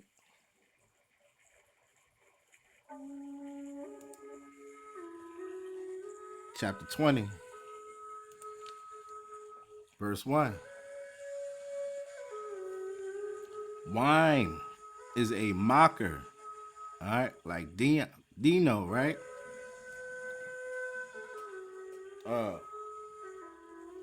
That wine, right? Wine is a mocker. Strong drink is raging. And whosoever is deceived thereby is not wise. The fear of a king is as the roaring of a lion. Whoso provokes him to anger sins against his own soul. It is an honor for a man to cease from strife, but every fool will be meddling. The sluggard will not plow by the reason of the cold, therefore shall he beg and harvest and have nothing. Counsel in the heart of man is like deep water, but a man of understanding will draw it out. Most men will proclaim everyone his own goodness, but a faithful man who can find? The just man walks in his integrity. His children are blessed after him. A king that sits in the throne of judgment scatters away all evil with his eyes. Who can say, I have made my heart clean, I am pure from my sin? Diverse weights and diverse measures, both of them are alike abomination to Hawah. Even a child is known by his doings, whether his work be pure or whether it be right. The hearing ear and the seeing eye, Hawah has made even both of them. Love not sleep, lest you come to poverty. Open your eyes, and you shall be satisfied with bread. It is not, says the buyer. But when he is gone his way, then he boasts. There is gold and a multitude of rubies, but the lips of knowledge are a precious jewel. All right, just some wisdom on your head right quick, all right? Take his garment that is surety for a stranger, and take a pledge of him for a strange woman. Bread of deceit is sweet to a man, but afterwards his mouth shall be filled with gravel. Every purpose is established by counsel, and with good advice make war. He that goes about as a talebearer reveals secrets. Therefore meddle not with him that flatters with his lips. Whoso curses his father or his mother, his lamp shall be put out in obscure darkness. Just like we got in the last scripture. All right, your lamp. All right, this little light of mine, right? His lamp shall be put out in obscure darkness. An inheritance may be gotten hastily at the beginning, but the end thereof shall not be blessed. Say not, I will recompense evil, but wait on Hawah, and he shall save you. Diverse weights are an abomination unto Hawah, and a false balance is not good. Man's goings are of Hawah. How can a man then understand his own way? It is a snare to the man who devours that which is holy, and after vows to make inquiry. A wise king scatters the wicked, and brings the will over them. The spirit of man is the candle of Hawah. See that? The spirit of man is the candle of Hawah, searching all the inward parts of the belly. Mercy and truth preserve the king, and his throne is upheld by mercy. The glory of young men is their strength, and the beauty of old men is the gray head. The blueness of a wound cleanses away evil. So do stripes, the inward parts of the belly. All right. Just a little wisdom. Just a little wisdom. Got two more. Let's go to Ecclesiastes chapter 12.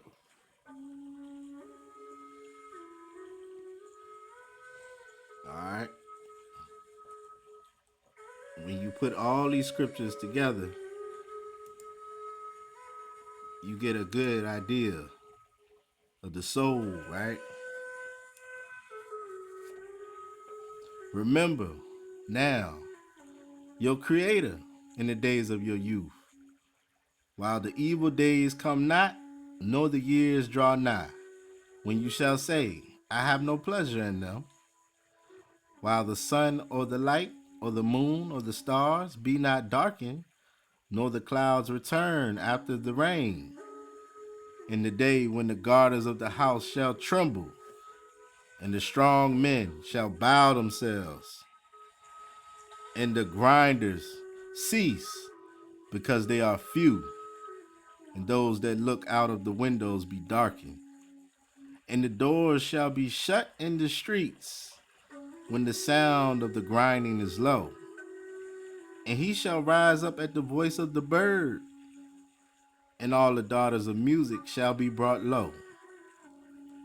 Also, when they shall be afraid of that which is high, and fear shall be in the way, and the almond tree shall flourish, and the grasshopper shall be a burden, and desire shall fail, because man goes to his long home, and the mourners go about the streets.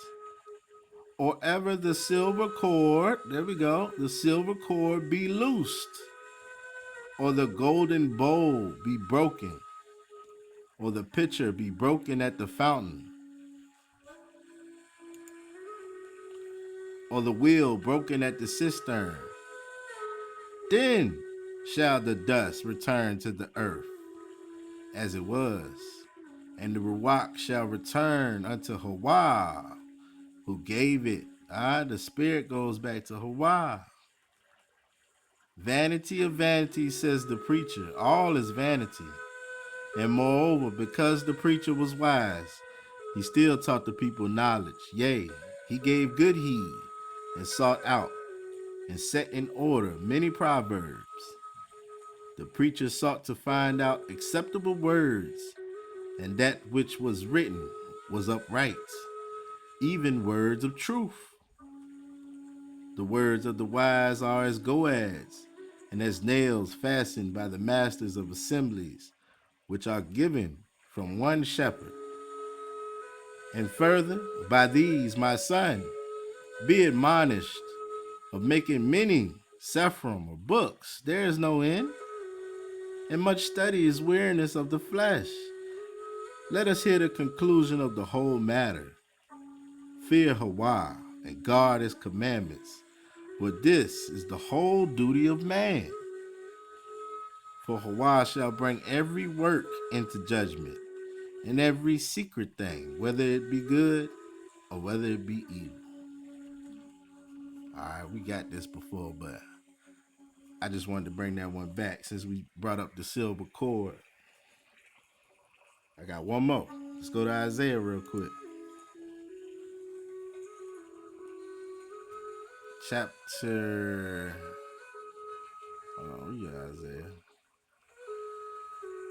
Isaiah 26.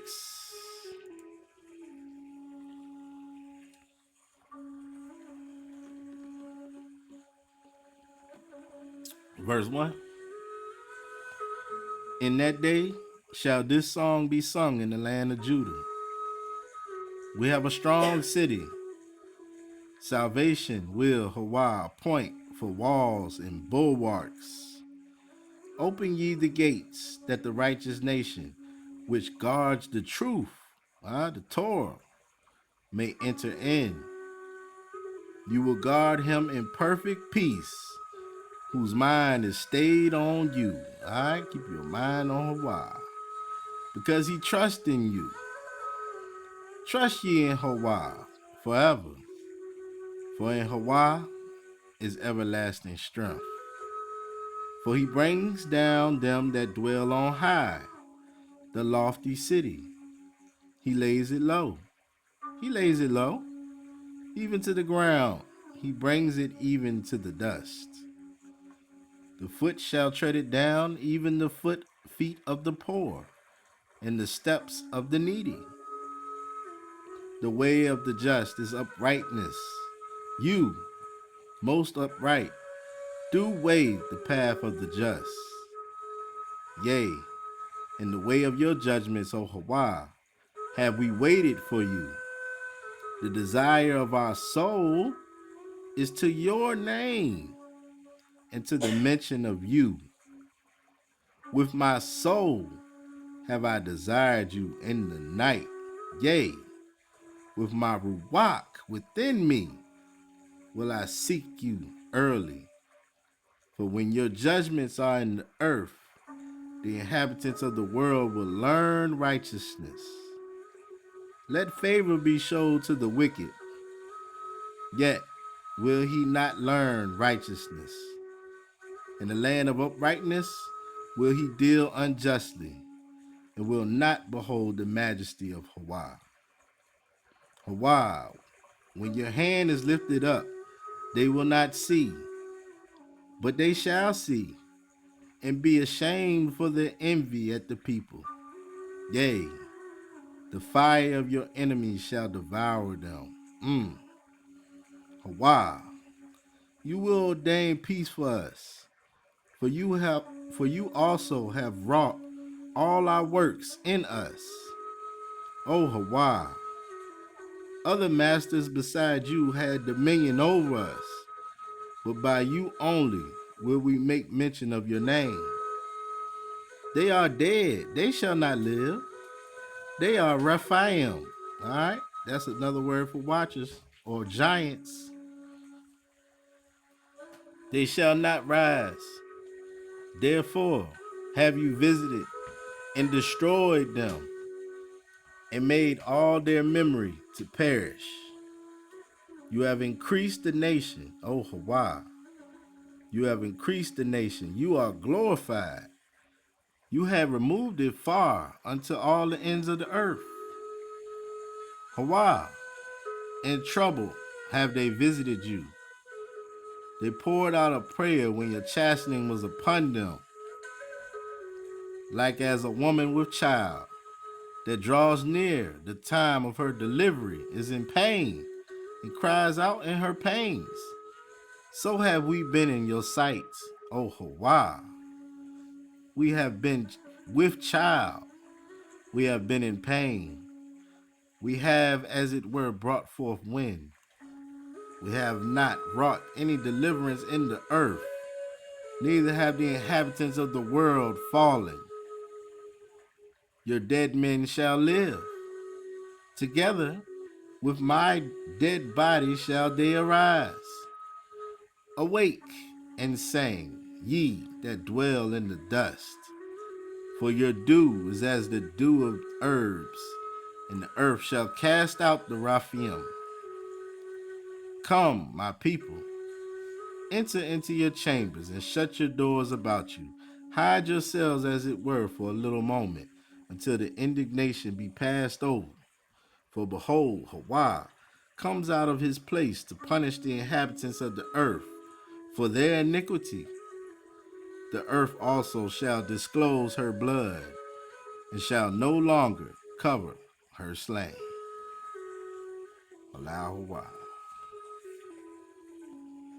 All right, we're getting close to the end.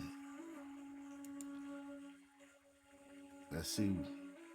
So, hopefully those scriptures help you get a better idea of the soul and the spirit, the heart and the mind. All right, which they want to control, so you have to guard it these days more than ever. And here's another example of how they want to control your mind. Let's look at what Elon Musk got going on real quick.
Oh yeah, it's cutting up. Hold on, let me see. Let's do it like this.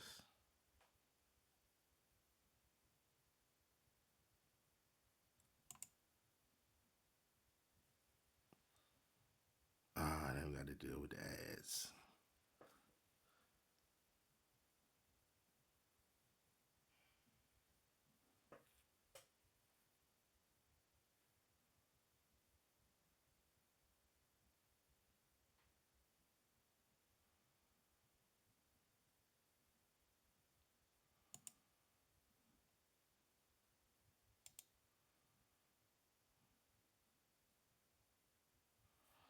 Hold on one second, y'all.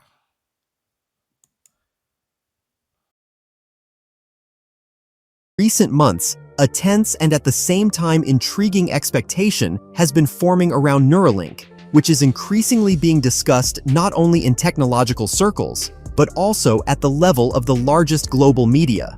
According to information leaking through insiders and publications such as Bloomberg and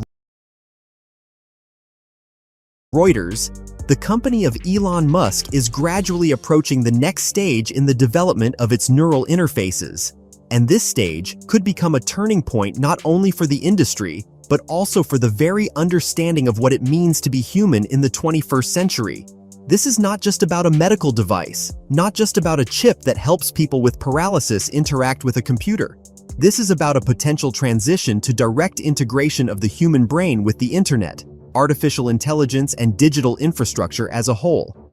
And if we believe the current leaks and indirect signals that regularly appear in Musk's own interviews and in the company's technical documents, Neuralink is already working today on an architecture that in the future could transform a human into something fundamentally new, into a symbiosis of biology and technology.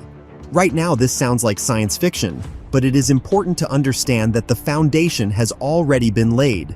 The first patients with Neuralink implants are already demonstrating the ability to control a computer with the power of thought, type text, move a cursor, and even play video games without using. Yeah, but who really wants this? Are they serious? Their hands. This is a basic level, a kind of zero version of the interface. But inside the company itself, according to people close to the development, scenarios are being considered that go far beyond medical applications. The key idea is to create a direct communication channel between the brain and digital systems, without screens, without keyboards, without intermediaries. Imagine that information from the internet can flow directly into your consciousness, bypassing vision and hearing. This is not just an acceleration of access to data. It is a qualitatively new way of perceiving it. It is a situation in which a person stops searching for information and begins to load it into themselves. This is exactly where the concept of symbiosis appears. A human is no longer a separate biological system. They become part of a larger network, part of a global intelligence. Artificial intelligence in this model is not just a tool, but a kind of extension of human thinking. You think, and at the same time the system connected to you also thinks. You make a decision, and it is enhanced by analysis that happens in real time somewhere in the cloud. In essence, this is the next logical step after smartphones. Once the phone became an extension of our memory and communication. Then the internet appeared, which became an extension of our knowledge. Now we are talking about removing the final barrier, physical interaction, and making the connection between a human and the digital world direct. But if you look at this more deeply, it becomes obvious that this is not just about technology, but about a transformation of human nature itself. Because as soon as you gain the It ain't that deep. I don't need that on my arm. Like, I'm good. But you know it's going to be that one guy that's like, yeah, I'll try it. And then they're going to, any given time, they can just hit shut down and it's over. But, okay. ability to connect directly to the internet through your brain, everything changes. Education, work, communication, even the very perception of reality. Imagine that you can learn a new language not in years, but in hours. that you can instantly access any information as if it had always been part of your memory, that you can enhance your attention, concentration, and speed of thinking with the help of algorithms that work together with your brain. This is no longer just a smart human, it is a human enhanced by technology. That is why some analysts, including experts from MIT Technology Review, call such developments the first step toward a post-human era, an era in which the boundary between human and machine begins to blur. However, it is important to understand that full realization of such a scenario is still very far away. Even if Neuralink presents a new generation of chips in the coming years, it may take decades before they are widely adopted and brought to a level where they are safe, stable, and accessible. Biology is an extremely complex system, and intervention in the functioning of the brain requires incredible precision and caution. In addition, there is a huge layer of questions related to security. If your brain is connected to the internet, a logical question arises. Can it be hacked? Is it possible to gain access to thoughts? Is it possible to influence decisions? This is no longer just cybersecurity. It is a question of control over consciousness. Some experts from Stanford University and Harvard University directly say that the development of neural interfaces must be accompanied by the creation of an entirely new legal and ethical system, because current laws are simply not designed for such technologies. There is also a social aspect. If such devices are expensive, they may create a new level of inequality. All right, that's done. All right, enough of the crazy talk. Okay. And they already know how to transfer consciousness. They showed you that in the movie Avatar. But this right here, oh, this is absurd. All right. I believe Hawah will come back before it gets this far. But they gotta be trolling, right? Ain't no way they for real, right? Nah. They serious, man. Alright. Khantrol. You think of control. Alright. You might think of a troll. Alright, which is a hunting term. Wander. Go in quest of game without purpose. To troll. That's what they do. They just troll us. Alright. But trolls were actually supernatural beings in Scandinavian mythology and folklore. Giants. Giant being, not of the human race. Evil spirit, monster. That is a troll. To charm, bewitch. Witchcraft. Alright? Troll. Alright? Remember Nimrod? I believe he was a giant. This is mighty hunter, right? Alright? The watchers that came down, their children, trolls. Right? And even with the movie Trolls. Have you ever seen the movie Trolls? They trolling you on the movie Trolls. Alright? Which my daughter used to love when it first came out. But trolls in the movie, they're small. See, they try to make them real small in the movie, right? But trolls are actually giants. All right, they say they're colorful, perpetually happy creatures who like to sing, dance, and hug all day. They are discovered by the Bergens, large, hideous, and miserable creatures who believe they can only feel happy by consuming a troll. What that sound like? That sound like,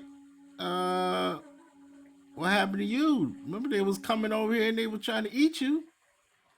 Exactly what a parasite would do.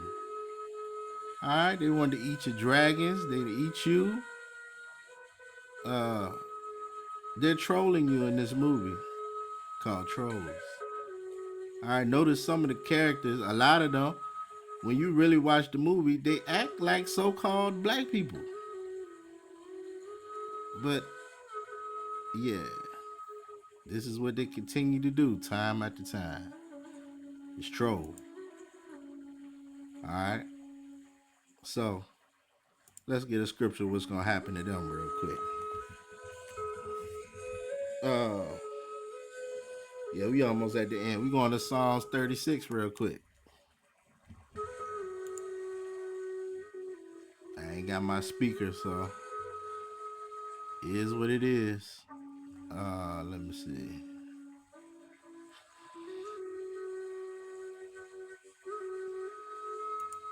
Psalms 36.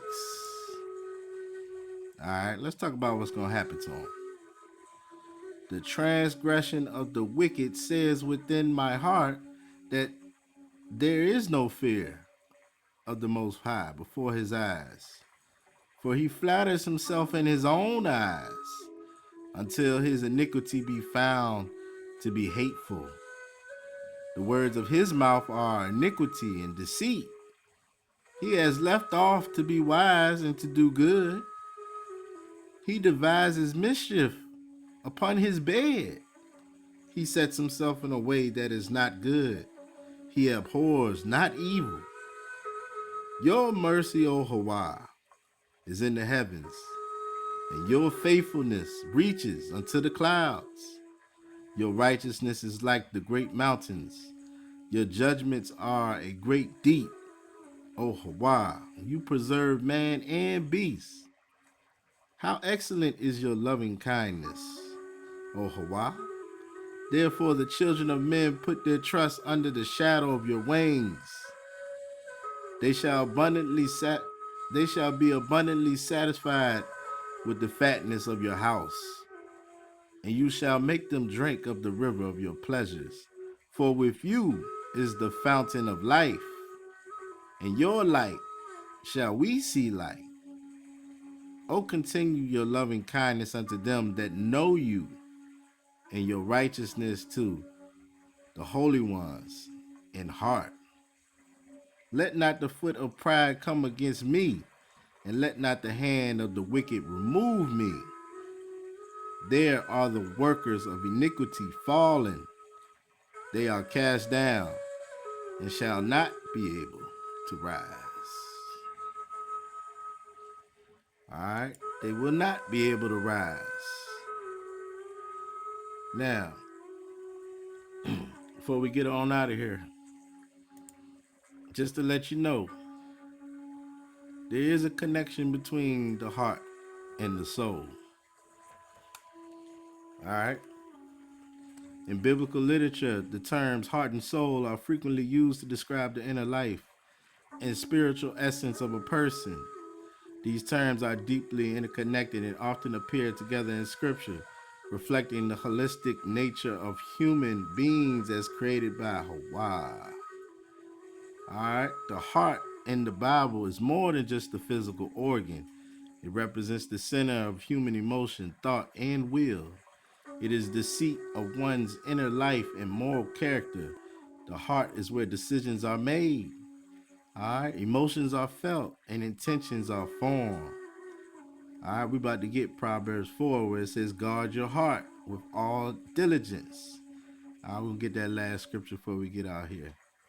The heart is also the place where Hawah interconnects with humans. That's 1 Samuel 16. All right. Do not consider his appearance or height, for I have rejected him. Hawah does not see as man does, for man sees the outward appearance, but Hawah sees the heart. The heart can be both pure and deceitful. Jeremiah 17 warns the heart is deceitful above all things and beyond cure. Who can understand it? All right, this indicates the fallen nature of humanity and the need for divine intervention. Conversely, a heart aligned with Hawah is described in Psalms 51, where David prays, create in me a clean heart, O Hawah, and renew a right spirit within me. All right, the soul in scripture often refers to the life force or the essence of a person. It encompasses the mind, will, and emotions. And it's sometimes used interchangeably with spirit. All right. So we saw that when we was reading scriptures, it was interchangeably used. The soul is what animates the body and is the eternal aspect of a person. All right, the soul is the object of Hawah's love and redemption. And now we're going into hijack territory. Y'all bringing up Matthew, so we out of here. All right. Last but not least, remember Proverbs 24:12, right? All right. Let me get it. But if thou shouldest say, I know not this man, know that Hawah knows the hearts of all. And he that formed breath for all, he knows all things, who renders to every man according to his works. All right. This one says, and he that keepeth thy soul. But this one says, and he that formed breath. So your breath is connected to your soul. All right.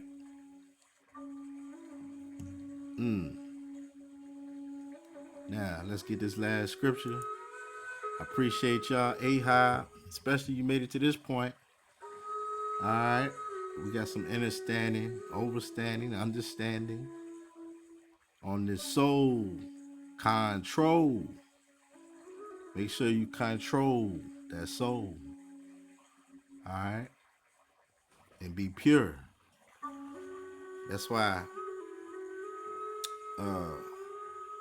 before the prophets and whatnot got visions and could even get the words from Hawah, they had to purify themselves by fasting. All right. Because we already seen that what you eat could put parasites in you. And these parasites are attached to evil spirits. All right. So let's just try to stay as pure as possible, especially in these last days.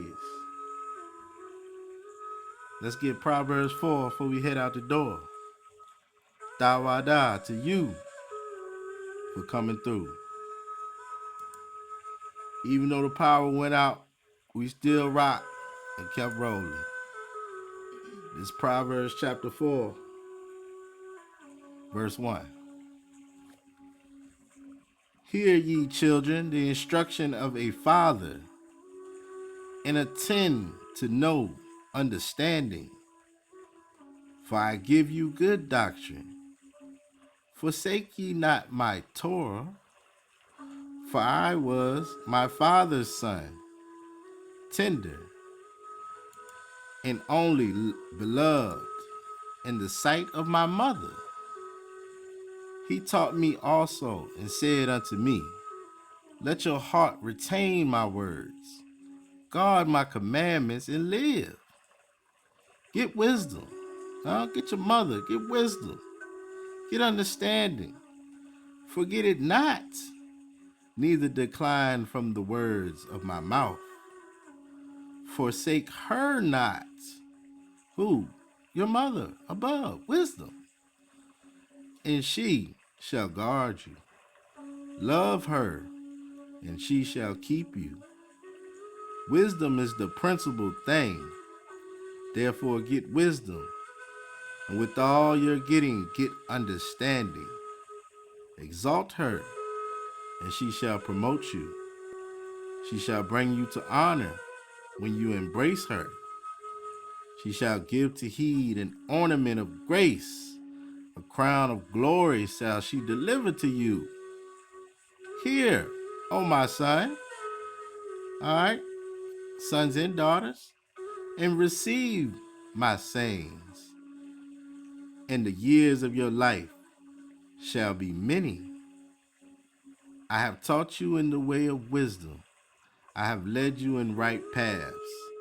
When you go, your steps shall not be straightened. And when you run, you shall not stumble. Take fast hold of instruction. Let her not go. Guard her, for she is your life. Enter not into the path of the wicked, and go not in the way of evil men. Avoid it. Pass not by it. Turn from it and pass away. For they sleep not, except they have done mischief, and their sleep is taken away, unless they cause some to fall. See? They can't even sleep until they do evil. All right? For they eat the bread of wickedness and drink the wine of violence. But the path of the just is as the shining light that shines more and more until the perfect day. The way of the wicked is as darkness. They know not at what they stumble. My son, attend to my words, incline your ear unto my sayings. All right, sons and daughters, let them not depart from your eyes. Guard them in the midst of your hearts, for they are life unto those that find them, and health to all their flesh. Keep your heart with all diligence, for out of it are the issues of life. Huh? Keep your heart with all diligence, for out of it are the issues of life. Put away from you a froward mouth, and perverse lips put far from you. Let your eyes look right on, and let your eyelids look straight before you. Ponder the path of your feet, and let all your ways be established. Turn not to the right hand, nor to the left. Remove your foot from evil. All right. Halal Hawah. Hope y'all enjoyed that. All right. They cracking down on truth these days. So if you don't mind hitting that like on the way out, sharing it. All right. I appreciate y'all. Love y'all. We'll catch y'all on the next one. Halal Hawah.